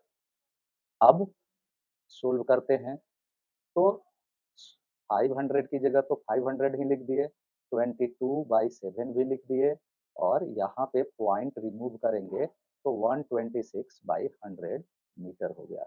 अब ये डबल जीरो से ये डबल जीरो कैंसिल हो गया, और ये 7 से 126 18 टाइम्स कट जाएगा। तो इस तरह से क्या आ गया, 5 और 22 में मल्टीप्लाई होगा 110 और इंटू 18 मीटर। मल्टीप्लाई करेंगे, जीरो हो गया, और 11 8 जा 88, 8 हो गया, और 11 1 जा 11 और 8 90, यानी 1900 मीटर ये डिस्टेंस कवर्ड हो गया। अगर आप इसको किलोमीटर में बदलेंगे तो 1000 से इसको डिवाइड करेंगे तो फिर यहाँ पॉइंट आ जाएगा 1.98 किलोमीटर। तो इस तरह से ये हमारा आंसर हो गया कंप्लीट। ओके, आगे बढ़ते हैं क्वेश्चन नंबर 24 पे। क्वेश्चन नंबर 24 क्या कह रहा है ये आप देख लीजिए। In what ratio does the point 24/11y divide the line segment joining the point P 2 minus 2 and Q 3 7? Also find the value of y। अब ये 24 नंबर क्वेश्चन में दो केस हैं। पहला क्वेश्चन, पहला पार्ट कह रहा है क्वेश्चन का कि एक पॉइंट है जिसका कोऑर्डिनेट 24/11 एंड y है। इस पॉइंट द्वारा एक लाइन सेगमेंट को जो ज्वाइन कर रहा है दो दिए गए पॉइंट P और Q को, उसे किस रेशियो में डिवाइड करता है। तो इसको समझने के लिए यहाँ हम डायग्राम ड्रॉ कर रहे हैं ताकि आपको ज़्यादा से ज़्यादा समझ में आए। जैसे यहाँ पे मान लीजिए कि ये एक लाइन सेगमेंट है, ये एक लाइन सेगमेंट है जो एक पॉइंट P और दूसरे पॉइंट Q को ज्वाइन करता है। P का कोऑर्डिनेट क्या है, 2 और -2, और Q का कोऑर्डिनेट क्या है, 3 और 7। और इसी पी क्यू पर एक तीसरा पॉइंट है, ये है, मान लो इसका नाम हम दे देते हैं ए खुद से, और इस पॉइंट के कोऑर्डिनेट हैं एक 24/11 और दूसरा y। तो इस पॉइंट ए द्वारा, इसे हम पॉइंट ऑफ डिवीजन भी कहेंगे, ये देख सकते हैं इसको हम पॉइंट ऑफ डिवीजन कहते हैं। इस पॉइंट ऑफ डिवीजन द्वारा इस पी क्यू को किस रेशियो में डिवाइड किया जा रहा है, यानी ये पी ए और ये क्यू ए का रेशियो आपको बताना है कितना होगा। तो हम मान लेते हैं कि जो रिक्वायर्ड रेशियो है वो है m और n, यानी m/n में ये पी क्यू को डिवाइड करता है। तो अब देखिए यहाँ सॉल्यूशन लिखते हैं, हमने लिख दिया सॉल्यूशन, और यहाँ पे हमने मान लिया let the required ratio equal to m/n, और also P कितना दिया गया है, P दिया गया है 2 माइनस 2, तो इसको हम x1 y1 मान लेते हैं। Q कितना दिया गया है, Q दिया गया है 3 7, तो इसको हम x2 y2 सपोज कर लेते हैं। और अब सेक्शन फॉर्मूला का साथ में पॉइंट ऑफ डिवीजन भी दिया गया है, तो यहाँ पे लिख देते हैं point of division equal to, ये है A, तो यहाँ A लिख दिए पॉइंट ऑफ डिवीजन, और ये कितना दिया हुआ है, ये दिया है 24/11 y। So according to section formula क्या कहता है कि पॉइंट ऑफ डिवीजन मतलब कि 24/11 y, ये हुआ point of division, is equal to m x2 plus n x1 by m plus n, comma इसी प्रकार से m y2 plus n y1 upon m plus n, और इसे ब्रैकेट में घेर दिए। तो इस प्रकार से ये जो पॉइंट ऑफ डिवीजन है ये इतना के इक्वल होगा, तो इक्वेटिंग करेंगे तो इसका फर्स्ट कोऑर्डिनेट इसके फर्स्ट कोऑर्डिनेट के इक्वल होगा, यानी 24/11 इतना के इक्वल हो जाएगा, और y यानी सेकंड कोऑर्डिनेट इसके इक्वल होगा इसके सेकंड कोऑर्डिनेट के। तो इस कॉन्सेप्ट पर आगे बढ़ते हैं, यहाँ लिखेंगे ऑन इक्वेटिंग, इक्वेटिंग करने पर क्या आएगा, ये आ जाएगा m x2 plus n x1 by m plus n और इक्वल टू 24/11। फिर हम यहाँ पे m की जगह m और x2 की जगह पे x2 का वैल्यू रखेंगे। x2 का वैल्यू देखिए यहाँ x2 है और इसकी जगह पे यहाँ 3 है, तो x2 का वैल्यू क्या रखेंगे 3। यहाँ ध्यान दीजिए x2 की जगह हमने लिखा 3 प्लस n, और इसी तरह x1 कितना है, तो x1 है 2, यहाँ x1 और ये है 2, तो x1 का वैल्यू हम क्या रखेंगे 2, हमने लिखा 2 और अपॉन यहाँ लिख दिया m प्लस n और इक्वल टू 24/11। अब आगे बढ़ते हैं, यहाँ पे लिखा ये हो जाएगा 3m और प्लस ये होगा 2n upon m plus n equal to 24/11। फिर क्रॉस मल्टीप्लाई करेंगे तो ये 11 से यहाँ ध्यान दीजिए ऐसे क्रॉस मल्टीप्लाई करेंगे फिर ऐसे क्रॉस मल्टीप्लाई करेंगे, तो 11 से 3n में मल्टीप्लाई होने पर 33m और प्लस 11 से 2n में मल्टीप्लाई करेंगे तो 22n इक्वल टू, इसी तरह 24 से m प्लस n में मल्टीप्लाई करेंगे तो 24m प्लस 24n होगा। अब m वाले जितने टर्म हैं उनको एक और करते हैं, जैसे ये 33m minus 24m equal to, और इसी तरह से n वाले जो भी टर्म्स है वो एक और कर दिए तो 24n माइनस 22n। तो फिर रिजल्ट क्या आ रहा है, ये आएगा ये 9m होगा और इक्वल टू 2n हो गया। फिर आगे बढ़ते हैं, यहाँ देखिएगा ये दिस इम्प्लाइज, अब m की ओर n लाएंगे तो m बाई n हो गया, तो फिर 2 की ओर क्या जाएगा 9, 2/9। तो इस तरह से हमारा m is to n equal to हो गया 2:9, ये हो जाएगा 2:9। तो एक आंसर ये हो गया। अभी ये हमने हाफ क्वेश्चन सोल्व कर लिया है, पर इसी क्वेश्चन का एक दूसरा पार्ट है कि आपको y निकालना है, तो हम यहाँ पे लिख देंगे फर्दर लिख दिए। और अब आप देखिए फिर एक बार इक्वेटिंग करते हैं यहीं से। आप देखिए यहाँ पे एक लेफ्ट साइड में ये y है सेकंड कोऑर्डिनेट, तो यहाँ पे राइट साइड में सेकंड कोऑर्डिनेट इतना है, तो ये दोनों भी इक्वल हो जाएंगे। तो यहाँ पे लिखते हैं y इक्वल टू कितना, ये हो जाएगा m y2 plus n y1 upon m plus n। Okay, value put करते हैं तो this implies y equal to कितना होगा, m कितना आया है, m आया है 2, यहाँ देख सकते हैं, फिर दिखा देते हैं आपको। m आया है 2 और n आया है 9, तो m के बदले 2 और n के बदले 9 लिखना है।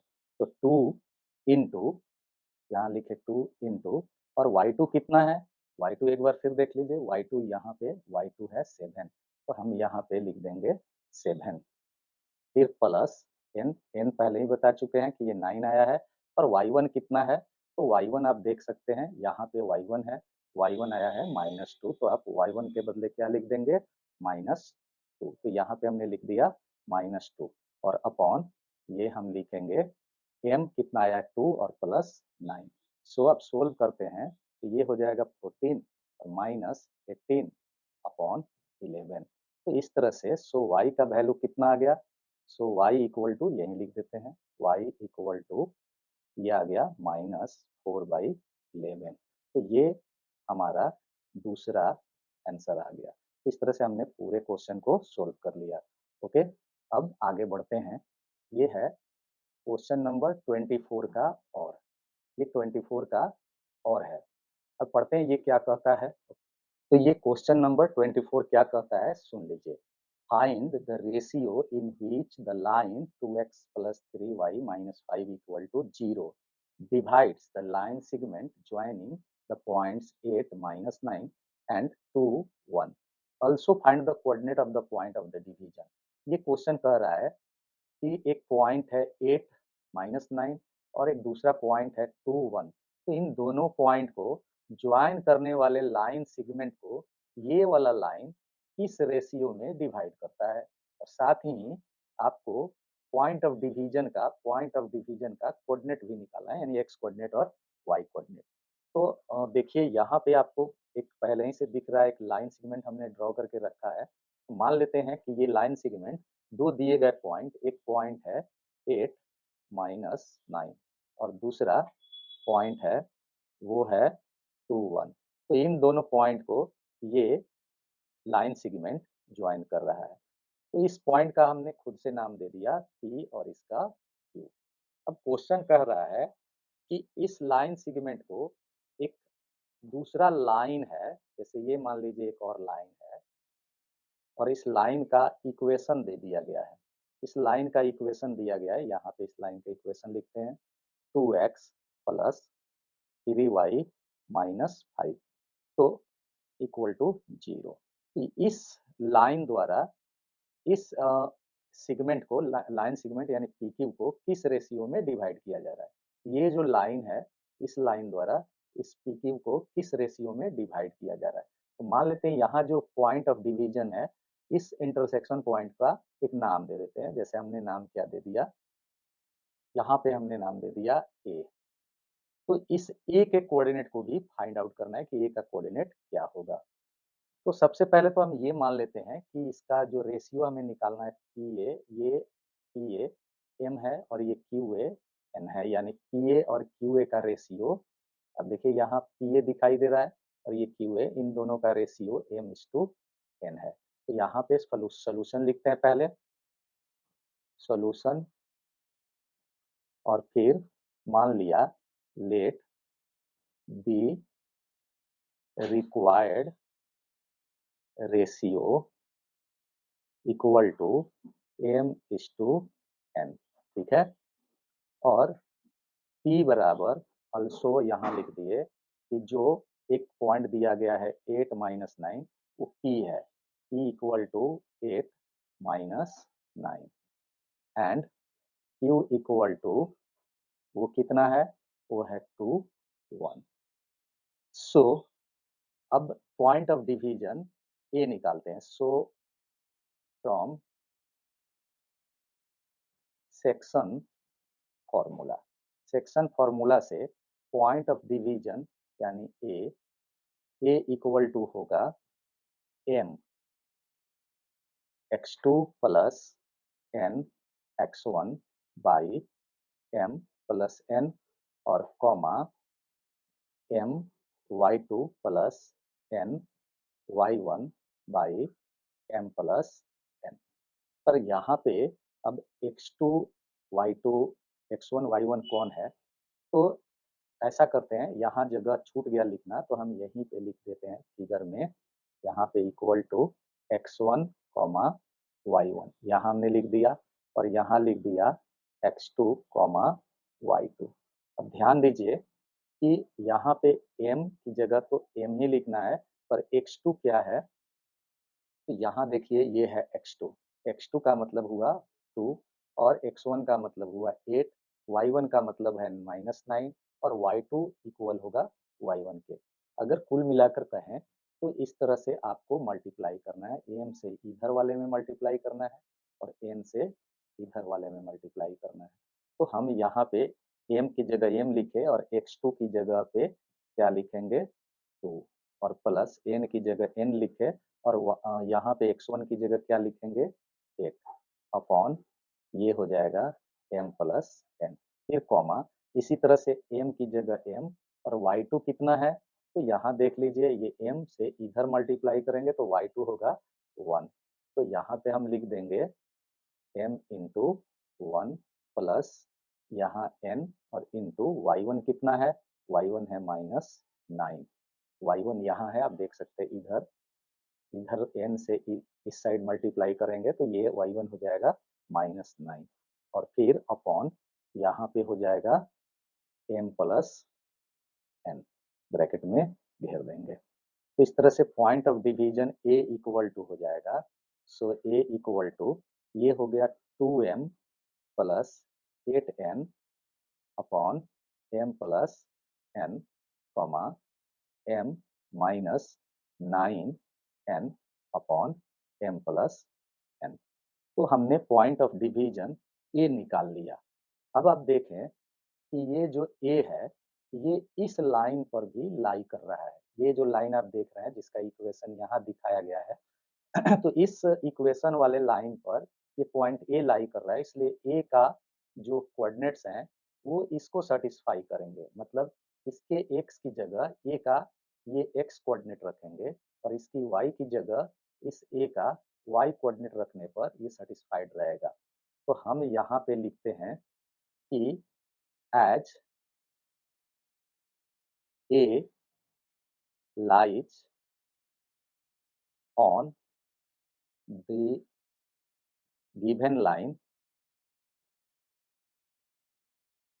गिवन लाइन कौन सा 2x plus 3y minus 5 equal to 0। So इसके x की जगह यानी 2 की जगह 2 बट x की जगह यहाँ ध्यान दीजिए ये 2 की जगह हमने ये 2 लिख दिया, पर ये x की जगह इस a का x कोऑर्डिनेट रखेंगे तो ये क्या आएगा, ये आएगा इंटू 2m प्लस 8n और अपॉन m प्लस n और फिर ब्रैकेट बंद, फिर प्लस अब क्या है 3 लिख दिए और इनटू 3 के बाद y है, यहाँ देखिए ये है 3 और 3 के बाद यहाँ क्या है y, तो y की जगह ये a का y कोऑर्डिनेट रखेंगे, यानी कि क्या रखना है m minus 9n upon m plus n और उसके बाद -5 है तो -5 को 0 की ओर भेज दिए, ये +5 हो जाएगा। दिस इम्प्लाइज दिए इस 2 से अंदर मल्टीप्लाई करेंगे तो 2 2 जा 4m प्लस 8 2 जा 16n और बाई m प्लस n, फिर +3 से मल्टीप्लाई करेंगे तो 3m minus 27n upon m plus n और इक्वल टू 5 हो गया। अब दोनों डिनोमिनेटर का अगर एलसीएम निकालेंगे तो आप देखिए दोनों का डिनोमिनेटर सेम है तो इसका एलसीएम हो जाएगा m प्लस n और इस तरह से ये हो गया 4m प्लस 16n और plus 3m minus 27n equal to 5। Solve करते हैं 4m और प्लस 3m, 4m ये प्लस यहाँ देख लीजिए ये 4m प्लस ये 3m कितना हो जाएगा 7m, तो हमने यहाँ लिख दिया 7m। इसी तरह से 16n और माइनस ये है 27n, ये है 27, थोड़ा सा सुधार दे इसको, ये 27 है। तो 16n minus 27n equal to हो जाएगा माइनस 11n, और क्रॉस मल्टीप्लाई करेंगे तो ये 5 से m प्लस n में मल्टीप्लाई होगा, क्या आएगा, ये आ जाएगा 5m प्लस 5n। अब बारी है m और m वाले टर्म को एक और करने की, तो 7m minus 5m equal to 5n और प्लस 11n, साइन चेंज होगा, ये हो गया 2m इक्वल टू 16n। अब 2 की ओर m की ओर n लाते हैं, तो m अपॉन n और 16 की ओर 2 ले जाते हैं, तो 16/2 कैंसिल होकर हो गया 8/1। सो इस तरह से m is to n equal to हो गया 8:1। तो हम लोगों ने क्वेश्चन का पहला पार्ट सोल्व किया और ये एक आंसर हो गया। अब फिर इसी क्वेश्चन में आगे कह रहा है कि also find the coordinate of the point of division. तो ये पॉइंट ऑफ डिवीजन है, यहाँ पे आया हुआ है, तो यही पॉइंट ऑफ डिवीजन को निकालना है। तो इसमें m के बदले ये 8 रखेंगे और n के बदले 1 रखेंगे, तो ये पॉइंट ऑफ डिवीजन निकल जाएगा। तो हम यहाँ पे एक काम करते हैं, इसको इक्वेशन फर्स्ट मान लेते हैं और यहाँ पे लिखते हैं फिर फर्दर, यहाँ पे हम लिख देते हैं फर्दर, फर्दर, और यहाँ लिखते हैं फ्रॉम इक्वेशन फर्स्ट, पहला इक्वेशन से ये a हो गया इक्वल टू, और m के ये 2 इंटू m के बदले रखना है 8 और प्लस 8 और n के बदले रखना है 1 बाई m प्लस m मतलब 8 और प्लस n मीन्स 1, फिर कॉमा, फिर आप देखें यहाँ पे देखिए इक्वेशन फर्स्ट में, यहाँ देखिए फिर यहाँ पर भी m और n का वही वैल्यू रखेंगे, तो क्या मिलेगा, यहाँ पे मिलेगा m का मतलब हो गया 8 माइनस 9 इंटू n का मतलब हो गया 1 और अपॉन ये हो गया 8 प्लस 1। फिर सोल्व करते हैं तो ये हो जाएगा इक्वल टू 8 टू जा 16 प्लस 8 अपॉन 9, फिर कॉमा 8 माइनस 9 अपॉन 9। अब इसको सोल्व करेंगे तो so point of division, so point of division equal to क्या आ जाएगा 24/5 कॉमा -1 बाई, सॉरी 5 ये नहीं है, ये है 9, तो ये हो जाएगा 24/9 हो जाएगा, ये 24/9 और ये हो जाएगा -1/9, तो ये हमारा सेकंड आंसर हो जाएगा। इस तरह से हमने क्वेश्चन 24 का और भी कंप्लीट कर लिया। ओके, तो फिर अब नेक्स्ट क्वेश्चन है 25। तो आते हैं क्वेश्चन नंबर 25 पर और देखते हैं ये क्या कर रहा है। ये कह रहा है कि if 4 into cos theta equal to 11 sine theta, then find the value of this expression. इस एक्सप्रेशन का वैल्यू निकाल देना है जबकि ये दिया गया है। चलिए इसको भी सोल्व करते हैं, आइए देखते हैं कैसे सोल्व होगा। ये हमने लिखा सॉल्यूशन और यहाँ लिख दिया अकॉर्डिंग टू क्वेश्चन, क्वेश्चन के अनुसार 4 cos theta equal to 11 sine theta.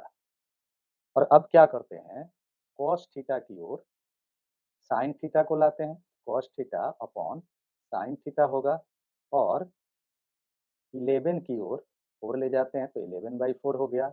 और अब जानते हैं आप कि cos theta upon sine theta equal to होता है cot थीटा, तो ये cot थीटा इक्वल टू हो गया 11/4। सो नाउ यहाँ पे हमने लिखा द गिवन एक्सप्रेशन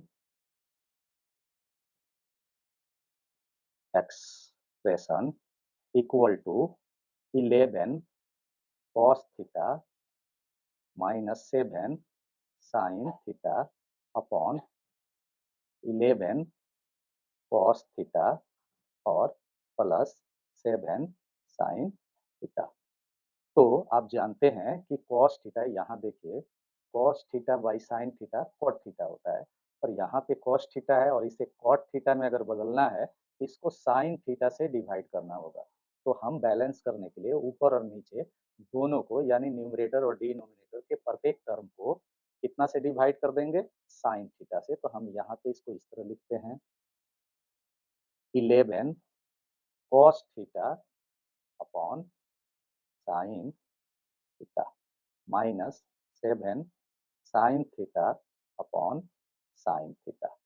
ऊपर हमने sin थीटा से डिवाइड किया, तो यही काम नीचे भी करना है। 11 cos theta upon sin theta और फिर plus 7 sin theta upon sin theta. तो ये sin थीटा से sin थीटा कैंसिल हो गया, इक्वल टू दिए। अब यहाँ देखो ये 11 cos theta by sin theta, ये cot थीटा हो जाएगा। ये cos theta by sin theta कितना होगा, ये हो जाएगा cot थीटा। तो हमने यहाँ लिख दिया cot थीटा और फिर माइनस 7, ये भी होगा 11 इंटू cot थीटा और प्लस 7। अब cot थीटा का वैल्यू हम ला चुके हैं, तो यहाँ पे हम 11 लिखेंगे और इंटू cot थीटा का वैल्यू देखते हैं कहाँ पे आया है। यहाँ देखिए cot थीटा का वैल्यू ये आया हुआ है 11/4, तो हम जहाँ जहाँ cot थीटा है वहाँ लिख देंगे 11/4। पहले यहाँ लिख दिए 11/4 और माइनस 7, फिर यहाँ पे हम लिखेंगे 11 इंटू 11/4 प्लस 7। और अब इसे सोल्व करते हैं तो ये होगा 11 और 11 में मल्टीप्लाई करेंगे 121/4 माइनस 7, ये भी होगा 121/4 प्लस 7। फिर सोल्व करते हैं तो ये हो जाएगा 121 माइनस 7 4 जा 28 और अपॉन 4। फिर यहाँ भी 121 प्लस 7 4 जा 28 और अपॉन 4।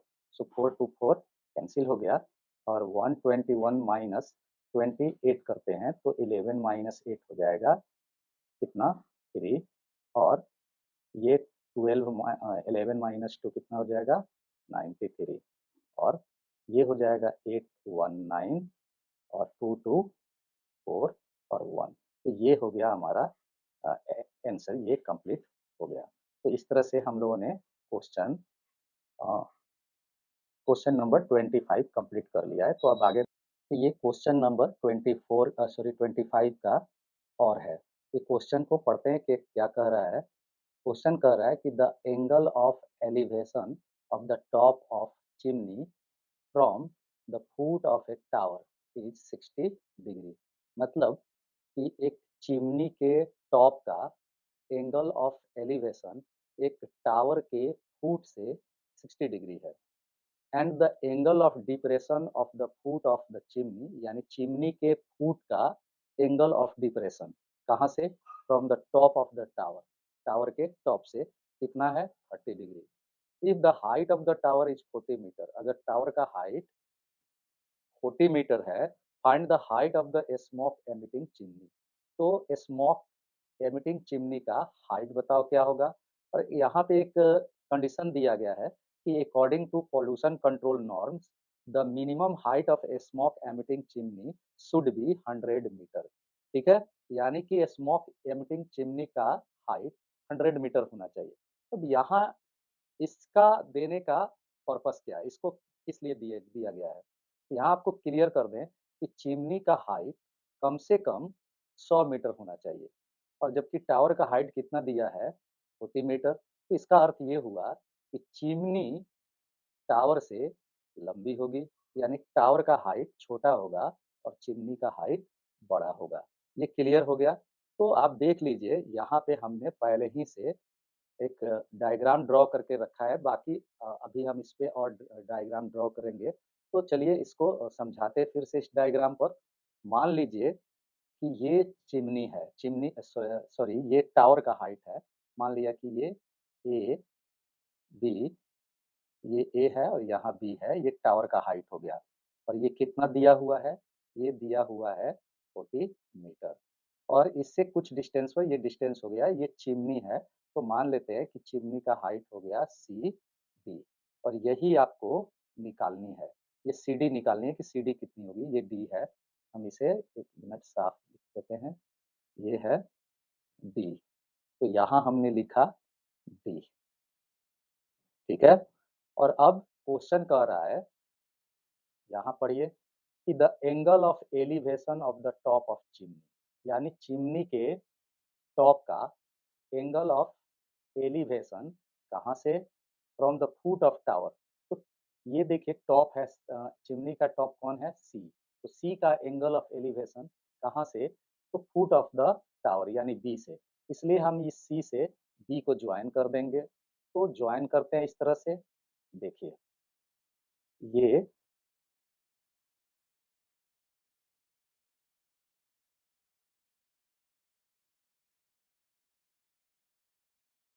इस तरह से हमने ज्वाइन किया। तो ये एक जो एंगल है ये 90 डिग्री का होगा, और यहाँ पर जो एंगल बनेगा ये कहलाएगा angle of elevation of the top of the chimney from the foot of the tower. यानी यही एंगल कहलाएगा 30 डिग्री, सॉरी ये एंगल 60 डिग्री है। तो ये हमने यहाँ पे 60 डिग्री लिख दिया।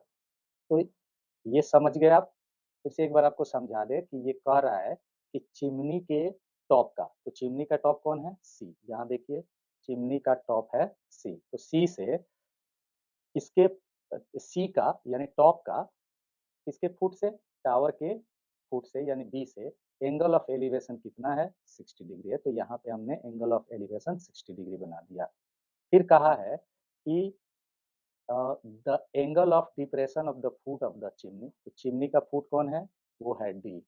तो डी का एंगल ऑफ डिप्रेशन कहाँ से? तो इस टॉप से, यानी कि टावर के टॉप से इस चिमनी के फुट का एंगल ऑफ डिप्रेशन। तो ऐसा करते हैं, इसको भी हम यहाँ से यहाँ ज्वाइन कर लेते हैं। ये ज्वाइन कर दिए। तो फिर एंगल ऑफ डिप्रेशन के लिए यहाँ पर इस बी डी लाइन के, यहाँ ये जो बी डी लाइन है इसके पैरेलल एक लाइन ड्रॉ कर देंगे, और यहाँ पर जो एक्यूट एंगल बनेगा यही एक्यूट एंगल इस डी का ए पर एंगल ऑफ डिप्रेशन कहलाएगा। तो हम यहाँ पर एक, यहाँ पे एंगल मार्क दे करके और यहाँ लिख दिए कितना डिग्री? 30 डिग्री। यहाँ पे ये नाम दे दिए ई। तो चूंकि ये दोनों लाइन ए और बी डी दोनों पैरेलल हैं और ये ट्रांसवर्सल इनको इंटरसेक्ट करता है, तो ये अल्टरनेट इंटीरियर एंगल इक्वल होंगे। इसलिए इस एंगल का भी वैल्यू कितना हो जाएगा? ये भी हो जाएगा 30 डिग्री। हमने यहाँ लिख दिया 30 डिग्री।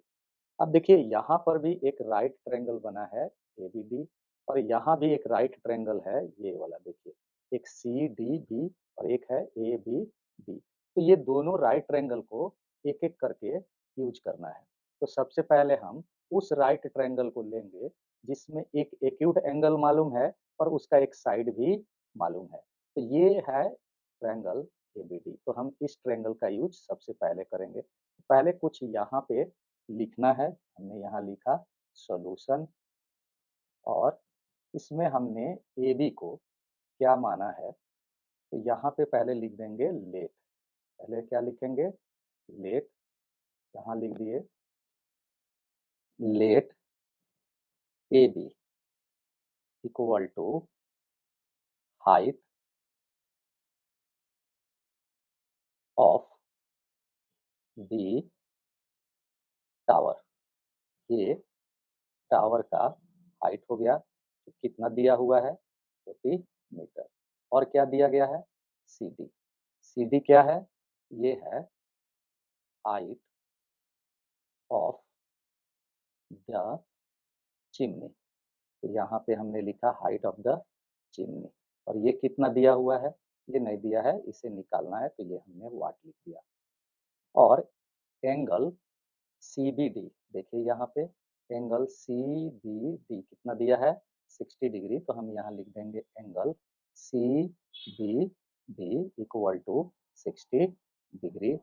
और एंगल, ये एंगल देखिए एंगल EAD इक्वल है एंगल ADB के, तो यहाँ पे लिखेंगे angle EAD, angle EAD equal to angle ADB, और ये दोनों में से प्रत्येक कितना के इक्वल हो जाएगा 30 डिग्री। और अब लिखते हैं नाउ इन ट्रायंगल ABD, और ABD ट्रायंगल लेकर चलते हैं। देखिए इस पहले ही बता दिए हैं कि ABD में इसका एक एक्यूट एंगल ये 30 डिग्री मालूम है और इसका एक साइड भी मालूम है AB, इसलिए हमने ये ट्रायंगल पहले लिया है।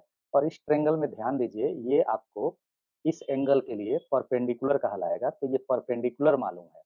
और इस बेस को निकाल लेते हैं, क्यों? क्योंकि यह बेस इस ट्रायंगल का भी एक साइड है, इस ट्रायंगल CDB का भी एक साइड है और ABD का भी एक साइड है, तो ये कॉमन साइड है, इसलिए इस ट्रायंगल को सॉरी इस साइड को निकालना है, ये वाला साइड को निकालना है। तो इस साइड को निकालने के लिए आप समझ लीजिए कि ये ट्रायंगल जब हम लेकर चलेंगे तो ये परपेंडिकुलर हो जाएगा और ये बेस हो जाएगा इस एंगल के लिए। तो फिर परपेंडिकुलर और बेस का रेशियो P/B tan में होता है, तो हम यहाँ पे tan 30 डिग्री लिखेंगे। तो यहाँ पे लिखते हैं tan 30 डिग्री, और ये P का मतलब हो गया AB और बाई बेस यानी BD, ये लिख दिए। और अब वैल्यू पुट करना है, तो tan 30 डिग्री का वैल्यू होता है 1/√3, तो हमने लिखा 1/√3 इक्वल टू AB है 40 मीटर और BD यहाँ पे हमने लिख दिया BD, क्योंकि नहीं मालूम है तो BD ही लिख दिया। फिर क्रॉस मल्टीप्लाई करेंगे तो BD क्या आएगा, BD इक्वल टू हो जाएगा 40√3 मीटर। सो नाउ अब हम सेकंड राइट ट्रायंगल लेकर चलेंगे, ये वाला CBD। तो अब इस राइट ट्रायंगल में लिखना है now in right triangle CDB में, इसमें भी हम tan लेकर चलेंगे लेकिन 60 डिग्री, क्योंकि इसका एक्यूट एंगल 60 डिग्री है। ध्यान दीजिए एक बार फिर, इस ट्रायंगल CDB का जो एक एक्यूट एंगल मालूम है 60 डिग्री, इसके लिए ये CD निकालना है, मतलब परपेंडिकुलर निकालनी है, और ये बेस हमें मालूम हो चुका है यहाँ पे। तो इसलिए P/B यानी tan 60 डिग्री लेकर चल सकते हैं, आप चाहें तो cot भी ले सकते हैं, पर tan 60 डिग्री हमने लिख दिया। सो CD ये P हो गया और बाई बेस क्या हो जाएगा BD। अब यहाँ पे वैल्यू पुट करते हैं, tan 60 डिग्री का वैल्यू क्या होता है √3, और CD निकालनी है तो हमने CD ही लिख दिया, और BD क्या आ चुका है, BD आया है 40√3 इतना सेंटीमीटर। फिर क्रॉस मल्टीप्लाई करेंगे तो CD इक्वल टू, ध्यान दीजिए यहाँ पे 1 है तो CD से 1 में मल्टीप्लाई करेंगे तो CD और इक्वल टू √3 में मल्टीप्लाई हो जाएगा 40√3 से, यानी क्रॉस मल्टीप्लाई कर दिए, तो इसलिए CD इक्वल टू हो गया और 40 इंटू 3 मतलब 120 metre. So height of chimney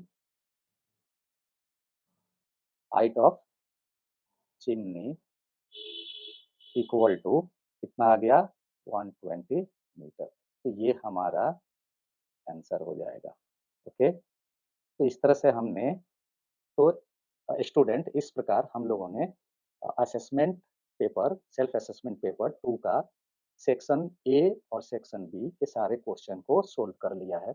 उम्मीद है आपको यह वीडियो अच्छा लगा होगा, तो अगर ऐसा है आप कमेंट्स करके लिखें और फिर हमारे नेक्स्ट वीडियो को देखें सेक्शन सी, बी और ई के लिए। Okay, thank you for watching.